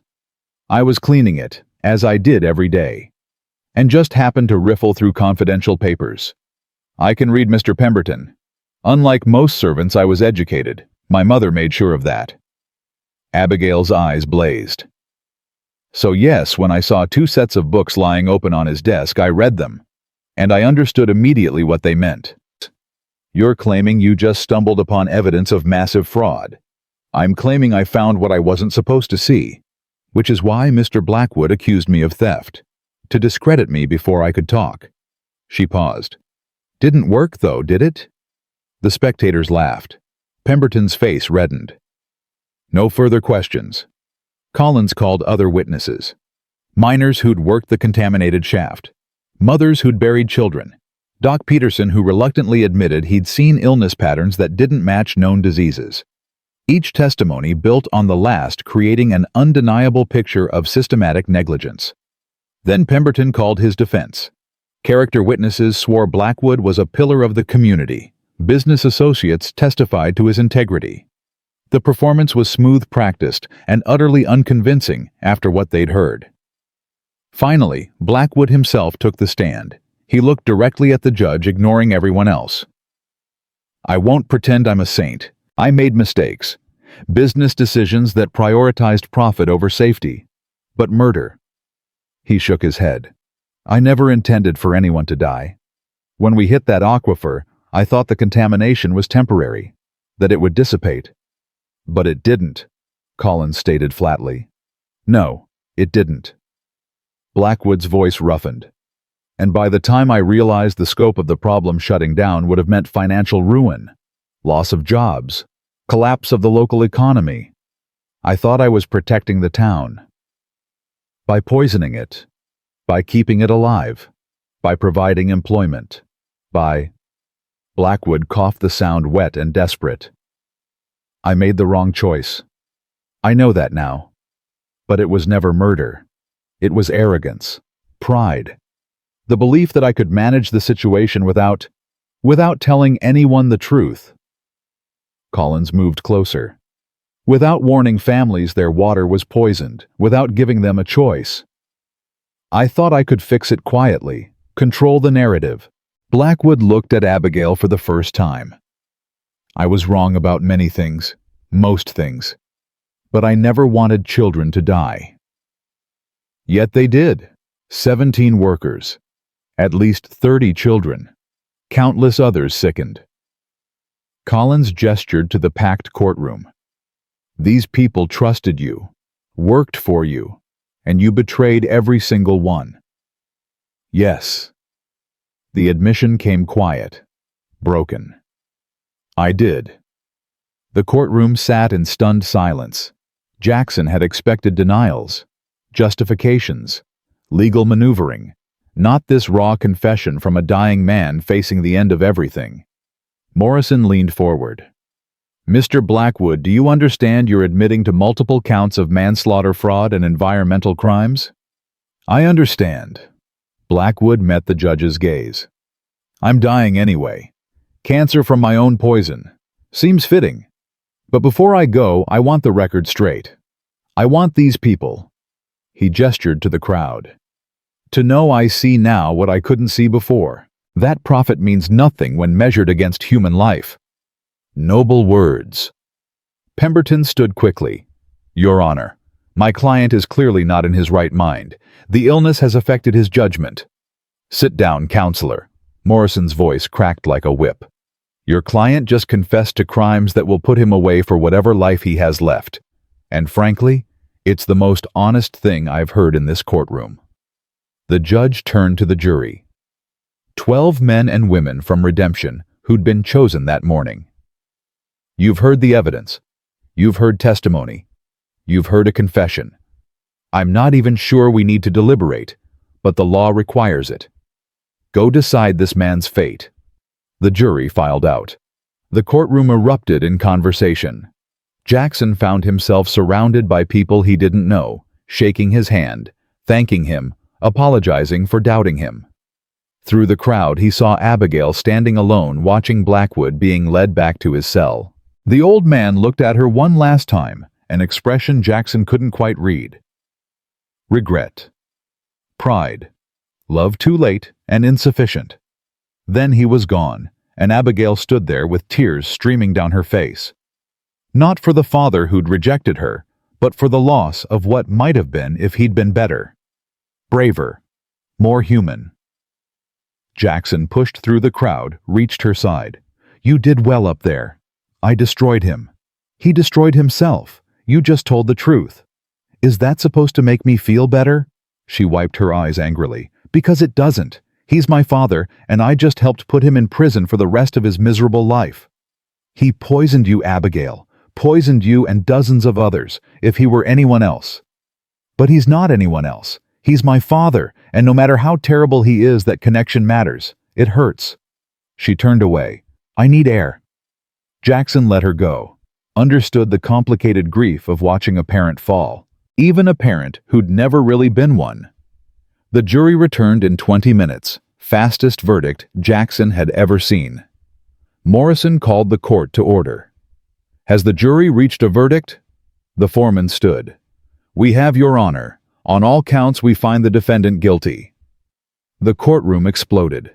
Cheers, cries, people embracing. Justice delivered after years of waiting. Morrison banged his gavel repeatedly. Order. We're not finished. He turned to Blackwood, who stood impassively. Victor Blackwood, you've been found guilty of 17 counts of manslaughter, multiple counts of fraud, bribery of federal officials, and environmental crimes that have endangered an entire community. Do you have anything to say before sentencing? Blackwood's eyes found Abigail in the crowd. I have one request. That my daughter, my legally recognized daughter, be granted full inheritance of my estate. Not for my sake, but because she'll use it better than I ever did. To build schools, to heal the damage I caused, to be everything I wasn't.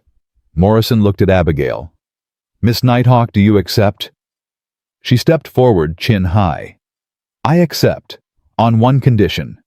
That every cent goes toward restitution, education, and medical care. That the Blackwood name becomes synonymous with healing instead of harm. That my mother's dream of a school for all children, regardless of heritage, finally becomes real. So ordered. Morrison banged his gavel. Mr. Blackwood, you're sentenced to life imprisonment at Territorial Prison. However, given your medical condition, I'm recommending you serve your sentence in the custody of Dr. Jackson Ridge, who will provide appropriate medical care until your death. Any objections? Pemberton started to stand, then seemed to think better of it. No, Your Honor. Then we're adjourned. The gavel fell with finality. People swarmed forward, separating Jackson from Abigail, from Collins, from everyone. He was pulled into embraces, congratulations, apologies from people who'd believed he was crazy for 7 years. Mrs. Thornton grabbed his hands. Thank you. Thank you for saving Emma, for proving what happened wasn't our fault. Others echoed her gratitude. Parents who'd blamed themselves for their children's deaths now had answers. Incomplete answers, unsatisfying answers, but answers nonetheless. By the time Jackson extracted himself and found Abigail, she was standing outside with Collins and Fletcher. Hell of a day, the marshal said, lighting a cigar. Hell of a verdict, too. Judge showed mercy, giving Blackwood medical custody instead of a cell. Mercy for who? Abigail asked bitterly. Him or me? Now I have to watch my father die in my home knowing I helped put him there. You did what was right. That's all anyone can ask. Collins blew smoke into the cold air. And for what it's worth, I think Blackwood knows it too. That confession wasn't just about clearing his conscience. It was about giving you closure, about finally being the father he should have been from the start. Too little too late. Always is.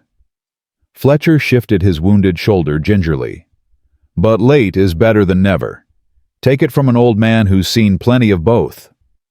Jackson touched Abigail's arm. Let's go home. They collected Blackwood from the jail, the old man now legally in Jackson's custody. He climbed into the wagon, slowly, chains removed, but spirit clearly broken. The ride to the ranch was silent, except for Blackwood's periodic coughing. At the house, Jackson set him up in a ground-floor room, not Elizabeth's room, never that, but a spare space that could serve as a sick room. He examined Blackwood with professional detachment, documenting the progression of poison through his system. How long? Blackwood asked. Weeks. Maybe a month if you're unlucky. Jackson recorded his findings in a journal. The arsenic and mercury have already caused irreversible organ damage. I can ease the symptoms, but I can't cure this. I don't want a cure. I want... Blackwood stopped, started again. I want to know my daughter, the real her, before I go. That's not my decision.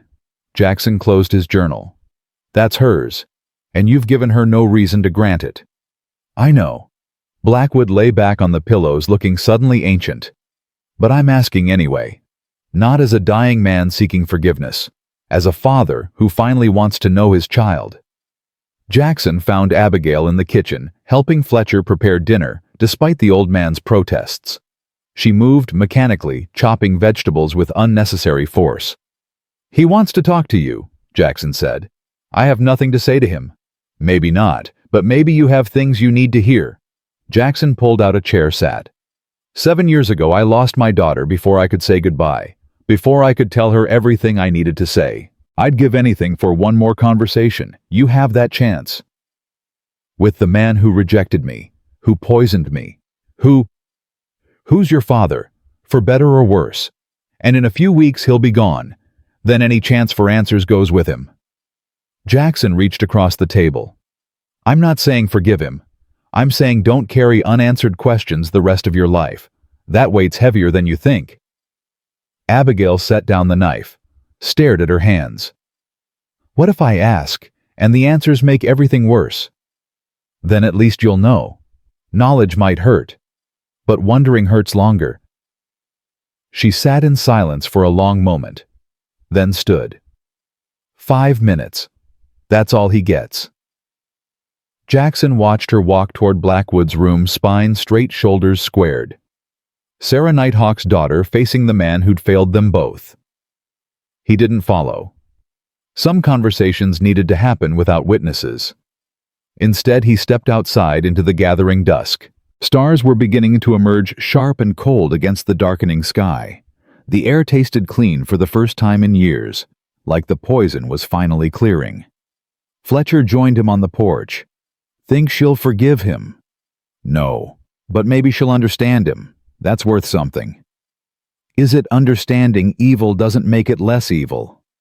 No, but it makes it human. And humans can choose differently, can be better. Jackson looked at the older man. You taught me that.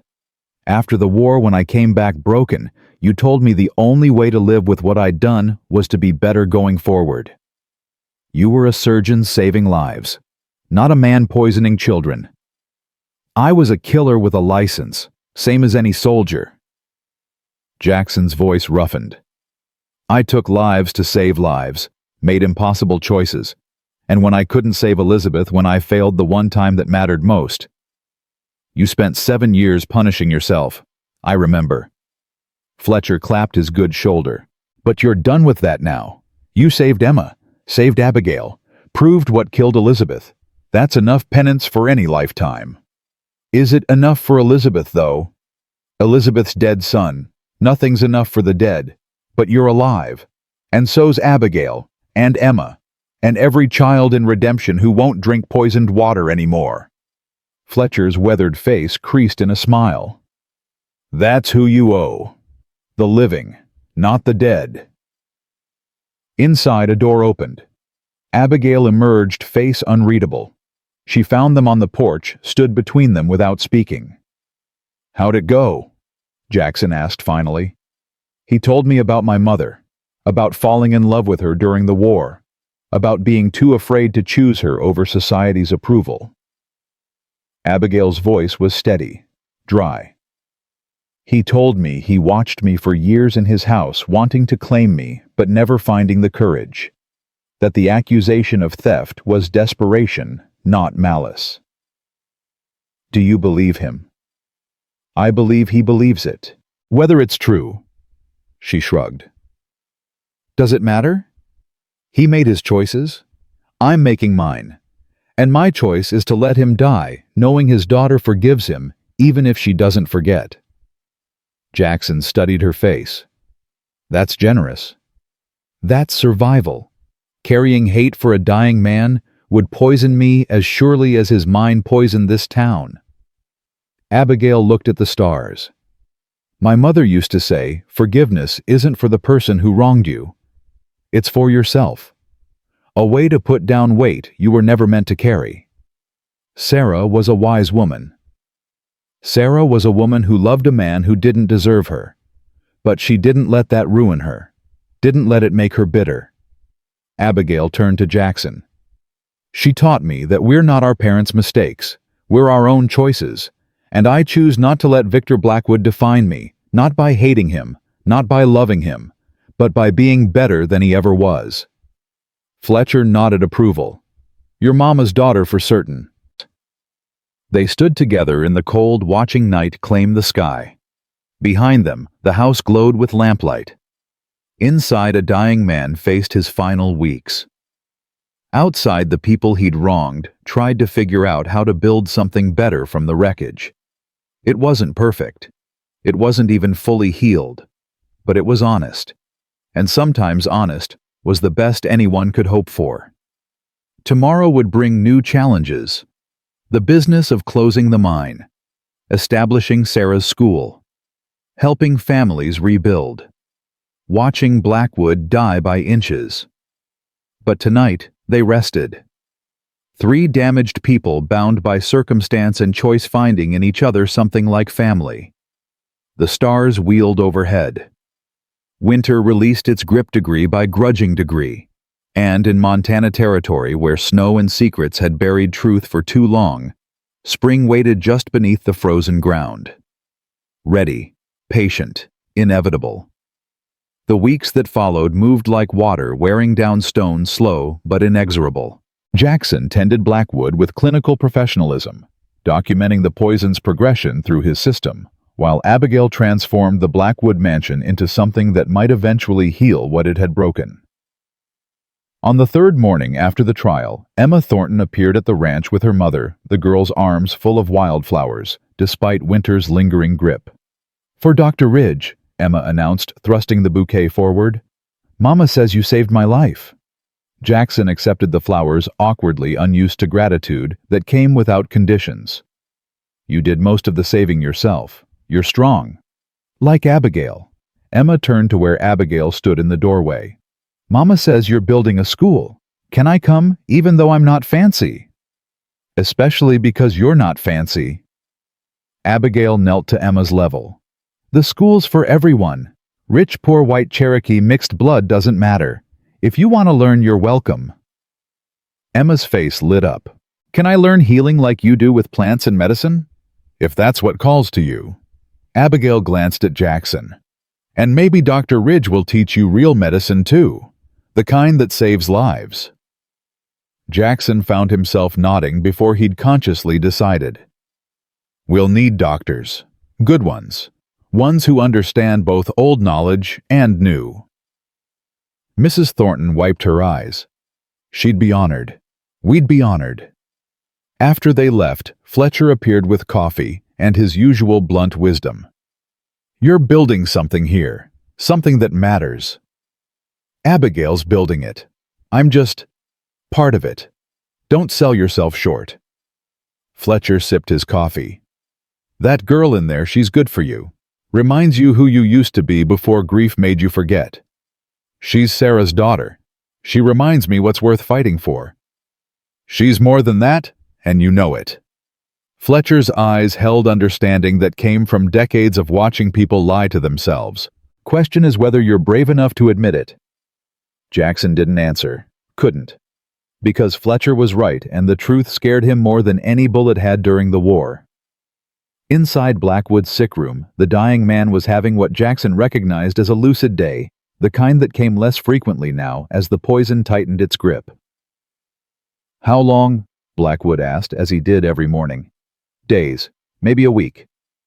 Jackson adjusted the morphine dosage, easing pain without hastening the end. "Your liver's failing. Kidneys too. It won't be much longer." "Good." Blackwood's voice came raspy but firm. "I'm ready. Just wanted to see." He stopped as footsteps approached. Abigail entered carrying a tray with broth and bread. She'd taken over most of Blackwood's care, insisting Jackson had other patients who needed him more.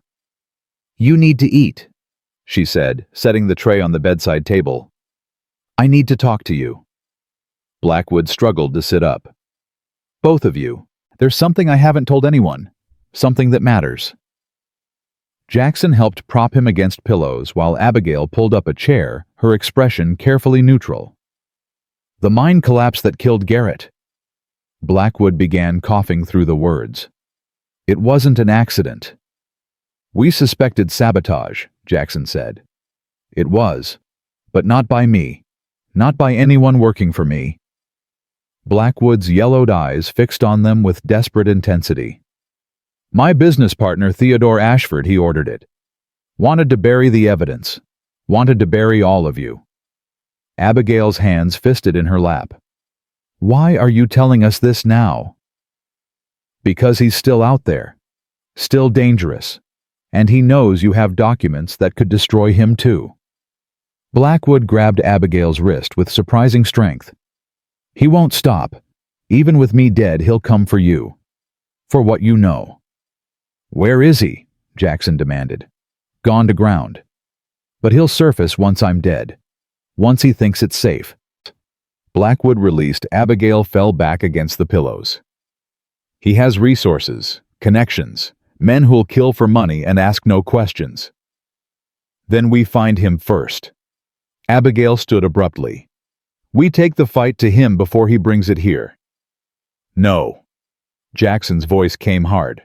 "That's exactly what he wants. You out in the open, vulnerable. So we just wait. Let him choose the time and place. We prepare, we plan. We make this ranch into a fortress if we have to." Jackson turned to Blackwood. "Where would Ashford hide? Where would he feel safe? Helena. He has a house there. Contacts in the territorial government. Blackwood coughed, the sound wet and failing. But he also has a hunting lodge. North of here. Remote. Defensible. I know that lodge. Fletcher's voice came from the doorway. Worked there as a young man. It's a dam fortress, built into the mountain, only one way in. Then that's where he is. Jackson's mind was already calculating distances, supplies, strategies. Waiting for Blackwood to die, waiting for us to relax. We don't give him the chance. Abigail moved to the window, staring out at the ranch she'd begun to think of as home. We go to Collins. We force Ashford out of hiding before he's ready. But Collins, when they found him in town later that day, brought news that changed everything. Ashford's dead. The marshal looked grim. Hanged himself in his lodge 3 days ago. Left a confession. Said he couldn't live with what he'd done. With Garrett's death. With the conspiracy. That's convenient. Fletcher spat tobacco juice. Too convenient. Agreed. But the body's real. The confession's notarized. And every legal avenue says Theodore Ashford killed himself out of guilt. Collins looked at Jackson. You're safe. All of you. It's over. But it didn't feel over. Felt like the quiet before thunder. The held breath before the scream. They returned to the ranch to find Blackwood unconscious. His breathing labored and irregular. Jackson checked vital signs with hands that had performed this ritual too many times. Tonight, he told Abigail quietly. Maybe tomorrow morning, but not much longer. She nodded, pulled a chair close to the bed and took her father's hand. The man who'd rejected her, poisoned her, finally acknowledged her too late to matter. I don't know what to feel, she whispered. Relief, grief, nothing. All of it. None of it. Jackson stood behind her chair close enough to offer comfort without imposing. There's no right way to feel when a parent dies, especially one like him. My mother would say to forgive, to let him go in peace. Your mother was a better person than most of us deserve. Jackson's hand found her shoulder. But you're not obligated to be her. You're allowed to be angry, hurt. Whatever you feel is valid. Blackwood's eyes opened, clouded but aware. Abigail, I'm here. I need... He coughed, blood flecking his lips. Need to tell you. Your mother. I loved her. Truly. Just not enough to be brave. I know. If I could go back, change things, I would. His grip on her hand tightened. Would have claimed you, been your father, given you the life you deserved. But you didn't. Abigail's voice stayed steady. And we can't change that now. No, but you can. Another cough. You can be better. Use the money for good. Build Sarah's school. Heal what I broke. His eyes found Jackson. Take care of her. She's worth more than everything I built and destroyed. I know, Jackson said simply. Blackwood smiled, a ghost of expression on a dying face. You're a good man, Ridge. Better than me. Better than I ever tried to be. His breathing rattled. Sarah knew. She always saw people clearly. Saw what they could be, not just what they were. She saw it in you too, Abigail said softly. That's why she kept your medallion. Why she never spoke badly of you. She saw the man you could have been. And I disappointed her. Disappointed everyone. Blackwood's voice faded to a whisper. But not you. You're everything good that came from my mistakes. Everything Sarah and nothing of me. That's how it should be. His eyes closed. His breathing slowed. And as dawn broke over Montana territory, Victor Blackwood released his last breath with something almost like peace on his ruined face. Abigail sat frozen still, holding his hand. Jackson watched her face, the complicated grief of losing someone who'd never really been there, the relief of endings. The sorrow for what might have been if courage had matched circumstances. He's gone. Jackson confirmed, checking for a pulse that no longer beat. Good. Abigail released her father's hand. He's been dying for years. This is just when his body finally caught up with his choices. You don't mean that. Don't I? She stood, moved to the window. He poisoned me before I was born, rejected me my entire life, only acknowledged me when forced to. Why should I grieve? Because he was your father.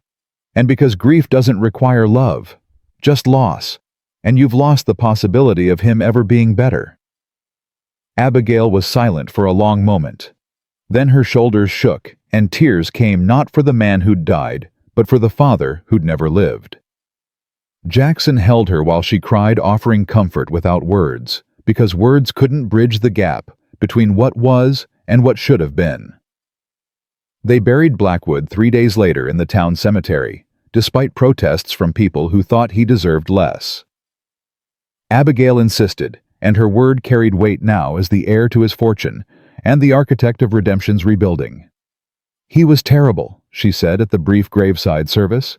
Greedy, cowardly, responsible for deaths that can never be undone.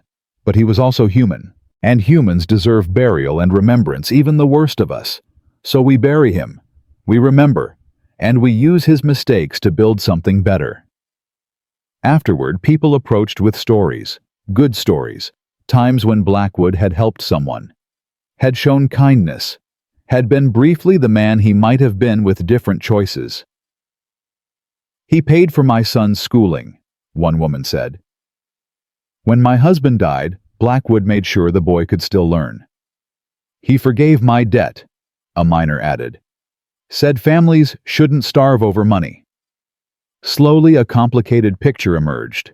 Not of a villain, not of a hero, but of a human being who'd made catastrophic choices while occasionally reaching for something better. People are complicated, Fletcher observed as they rode back to the ranch. Can't be all bad or all good. Most of us live in the messy middle. Doesn't excuse what he did, Abigail said. No, but it explains it, and understanding's the first step toward making sure it doesn't happen again. Spring arrived properly the following week.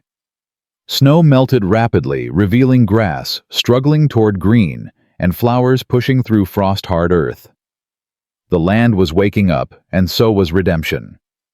Sarah's school opened its doors in what had been the Blackwood mansion. 23 children attended the first day. White Cherokee, mixed blood, rich and poor, sitting together in rooms that had once hosted parties celebrating the very divisions the school now worked to erase. Abigail taught healing arts, her mother's knowledge combined with Jackson's medical expertise. Emma Thornton proved a natural student, quick and curious and fearless. Jackson found himself teaching too, showing older students basic medicine surgery techniques, the importance of clean water and proper sanitation. The things that could have saved Elizabeth if he'd known to look for them sooner.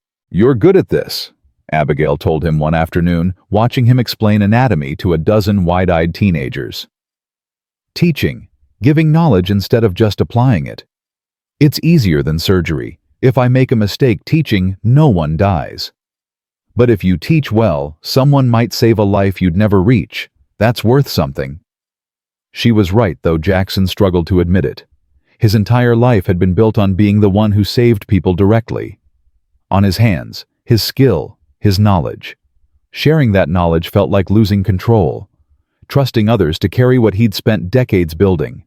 But watching Emma Thornton correctly identify medicinal plants, seeing a rancher's son understand germ theory, knowing these children would grow up with tools to protect their own communities that mattered more than Jackson's ego. Sarah would be proud, he said finally. She'd be terrified. Abigail smiled. But she'd do it anyway. That's what courage is, being scared and doing it regardless. 2 months after Blackwood's death, Marshal Collins returned with news that should have brought closure, but instead raised new questions. Ashford's confession was fake. Collins looked tired older. The handwriting was forged. The body we found wasn't his, it was a vagrant from Helena who bore passing resemblance. Ashford's alive, and he's coming. Jackson's blood ran cold. When?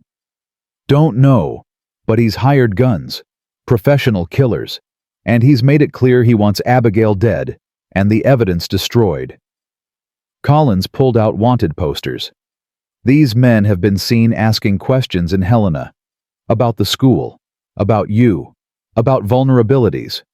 Then we move Abigail somewhere safe, hide her until... Until when? Abigail interrupted. Until Ashford gets bored. Until he finds me anyway. No, I'm not running again. This isn't like running from Blackwood. These are professional killers.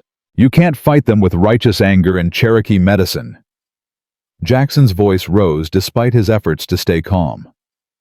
You'll die. Maybe, but I won't die hiding. Won't let fear dictate how I live. Abigail turned to Collins. How do we end this? Really end it? We draw him out, set a trap. Make him think he's winning right up until we spring it. Collins looked at Jackson. But it requires bait. Someone Ashford wants badly enough to expose himself. Me. Abigail's answer came immediate. No. Jackson's refusal was just as fast. It's not your choice. This is my life. My risk. My decision. Abigail met his eyes with steel that reminded him painfully of Sarah. You don't get to protect me from my own choices. I can damn well try. And I can damn well refuse. She softened slightly. Jackson, I appreciate what you're trying to do. But I'm not Elizabeth. I'm not a child who needs saving. I'm a woman making informed decisions about calculated risks. The comparison to Elizabeth hit like a physical blow. Jackson stepped back, everything in him screaming to lock her away, to keep her safe, to not fail another person. He stopped that thought before it could finish. Couldn't go there. Couldn't acknowledge what Abigail had become to him in the month since Christmas Eve. Acknowledging it meant admitting how much losing her would destroy what little he'd rebuilt. There has to be another way, he said finally. There isn't. Collins gestured to the wanted posters. These men are coming regardless. We can either wait for them to choose the battleground, or we choose it first. Those are the options. What's the plan? Fletcher asked, speaking for the first time. Collins spread a map on the table. We announce a big event at the school. A dedication ceremony. Lots of people. Lots of confusion. Ashford's men will see it as the perfect opportunity, crowds to hide in multiple escape routes, chaos to cover the killing. But we'll be ready. Abigail traced the map with her finger. Sharpshooters in buildings, deputies mixed with the crowd, turn their ambush into ours. Exactly. But the risk? I understand the risk. Abigail straightened. When's the ceremony? 2 weeks. Gives us time to prepare, to spread word that won't reach Ashford until we want it to.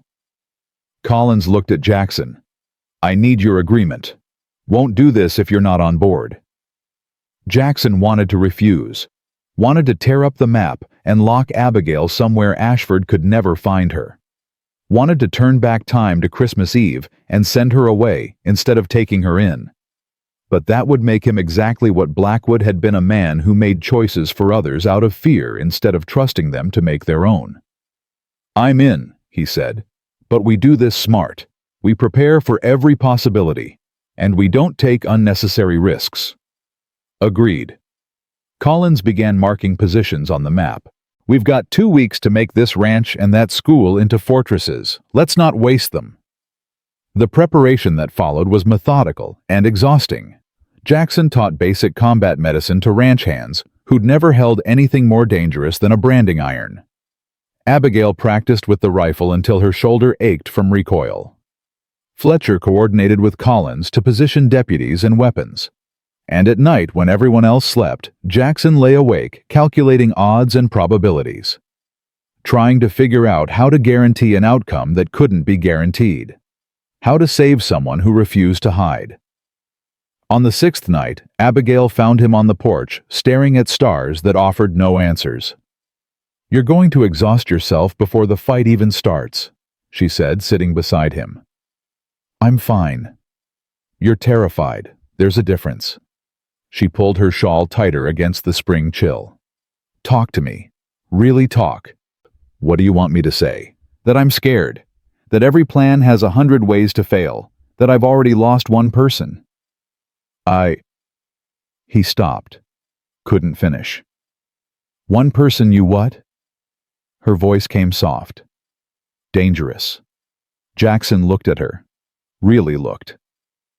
At the girl who'd stumbled into his life frozen and desperate and somehow changed everything. Who'd given him purpose and pain in equal measure. Who'd become essential in ways he'd tried not to acknowledge. "One person I cared about," he finished carefully. "I can't lose another." "You won't lose me." "You can't promise that." "No, but I can promise I won't go easy. Won't give up without a fight. Won't waste the life your skill and my mother's courage gave me." She took his hand. "That has to be enough. Because it's all any of us get." "It's not enough for me." "I know." Her eyes held understanding that hurt more than judgment. "But sometimes we don't get to choose what's enough. We just get to choose how we face what comes." Jackson wanted to argue, to rage against the unfairness of finding something worth keeping only to risk losing it to violence and greed. But arguing wouldn't change reality. Wouldn't make Abigail less brave or Ashford less dangerous or the future less uncertain. So instead he held her hand and watched stars wheel overhead and tried to memorize this moment of peace before chaos came calling. The dedication ceremony arrived with sunshine and crowds. People from across the territory came to see Sarah's school, the symbol of what redemption could become if it chose healing over harm. Children ran between adults. Food tables groaned under donated pies and roasts. Music drifted from a fiddle band Fletcher had somehow recruited. It looked like celebration, felt like a trap waiting to spring. Jackson stood on the school's front steps, eyes scanning the crowd for threats that hadn't yet revealed themselves. Deputies mixed among civilians, their weapons hidden but ready. Sharpshooters occupied windows and rooftops. Every contingency planned. Every possibility covered. Except the ones they hadn't thought of. Abigail took the podium to applause and cheers. She looked beautiful in a simple dress, her mother's medallion gleaming in the sunlight. Jackson's heart clenched watching her, this brave, damaged woman who'd survived poison and rejection and decided to build something good from the wreckage. "My mother dreamed of a place where all children could learn." Abigail began, her voice carrying across the crowd. "Where heritage didn't determine destiny. Where being different made you valuable, not vulnerable. This school is that dream made real. And it's dedicated not just to her memory, but to everyone who suffered from the poison of prejudice and greed." She continued speaking, naming the dead Elizabeth Ridge, the 17 minors, the 30-some children lost to contamination. Each name a weight, a reminder, a promise that their deaths would mean something. Jackson barely heard the words. His attention was locked on movement at the edge of the crowd. A man in a long coat who didn't belong, who moved wrong, whose hand disappeared inside his coat, reaching for gun. Jackson's shout cut through the celebration. Everything happened in the space between heartbeats. The man drew his weapon. Deputies surged forward. Sharpshooters fired from their positions. And Abigail dove off the podium as bullets tore through space where she'd been standing. But the shooter wasn't alone. 2 more men emerged from the crowd, weapons drawn, creating chaos and terror in equal measure. People screamed, ran, trampled each other in panic to escape the killing zone. Jackson was already moving, pushing through the crowd toward where Abigail had fallen. A bullet whined past his head. Another shattered wood beside him. He kept moving, kept pushing until he reached her. "Are you hit?" "No." "But we need to—" Her eyes widened. "Behind you." Jackson turned as a 4th gunman materialized, weapon leveled at his chest. Time stretched, slowed. He saw the man's finger tighten on the trigger. saw the decision to kill register in cold eyes, saw his own death approaching with mechanical certainty. Then Fletcher stepped between them and took the bullet meant for Jackson. The old man went down hard. Jackson caught him, lowered him to the ground as return fire finally caught the shooter. All around them the ambush was collapsing, Ashford's men dying or fleeing the trap, working exactly as planned. Except for Fletcher, bleeding in Jackson's arms, life pumping out in rhythmic spurts that no amount of pressure could stop. "Hold on." Jackson's hands moved automatically, trying to staunch bleeding that wouldn't staunch. "Hold on, old man. Don't you dare." Too late for that. Fletcher's voice came weak but clear. "Been borrowed time since Shiloh." "That's not true. You've got years left, decades. Spent 'em well, watching you find yourself again, watching that girl become family." Fletcher coughed, blood flecking his lips. "Worth dying for. Both of you." "Don't." Abigail knelt beside them, tears streaming. "Please don't go." "Got no choice, miss. But you take care of him. Make sure he doesn't lock himself away again. Make sure he lives." Fletcher's hand found Jackson's. "Promise me." "I promise." Jackson's voice broke. "I promise." Fletcher smiled. "Good enough." His eyes closed. His breathing stopped. And the man who'd been Jackson's conscience, his anchor, his truest friend, was gone. The aftermath was blood and silence, and grief that had no easy answers. 3 of Ashford's hired killers dead, 1 captured, and Theodore Ashford himself found fleeing toward Helena, arrested within hours by Collins's deputies. But Fletcher was still dead, still gone, still a sacrifice that couldn't be undone. They buried him beside Elizabeth in the family cemetery, despite no blood relation making it legal.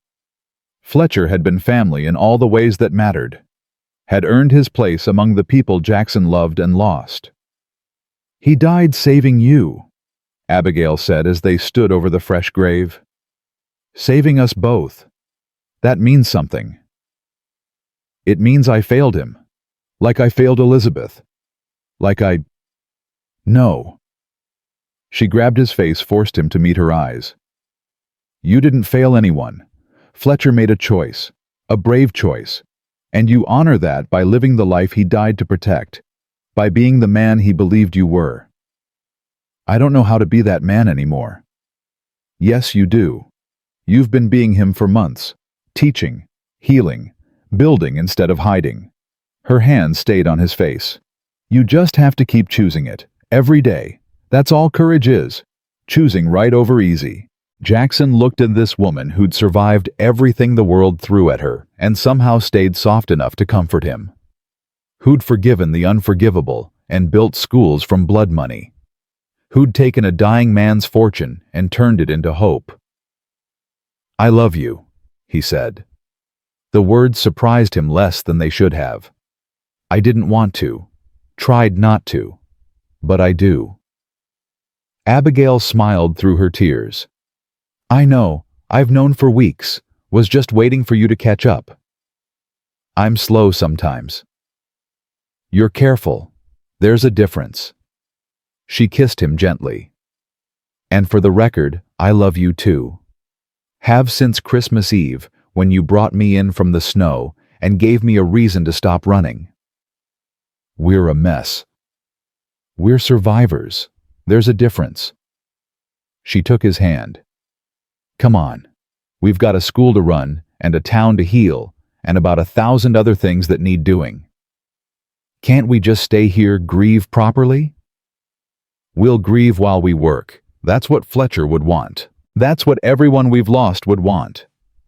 Abigail pulled him toward the house. "The dead don't need us, but the living do. So let's go take care of the living." They walked away from the graves hand in hand.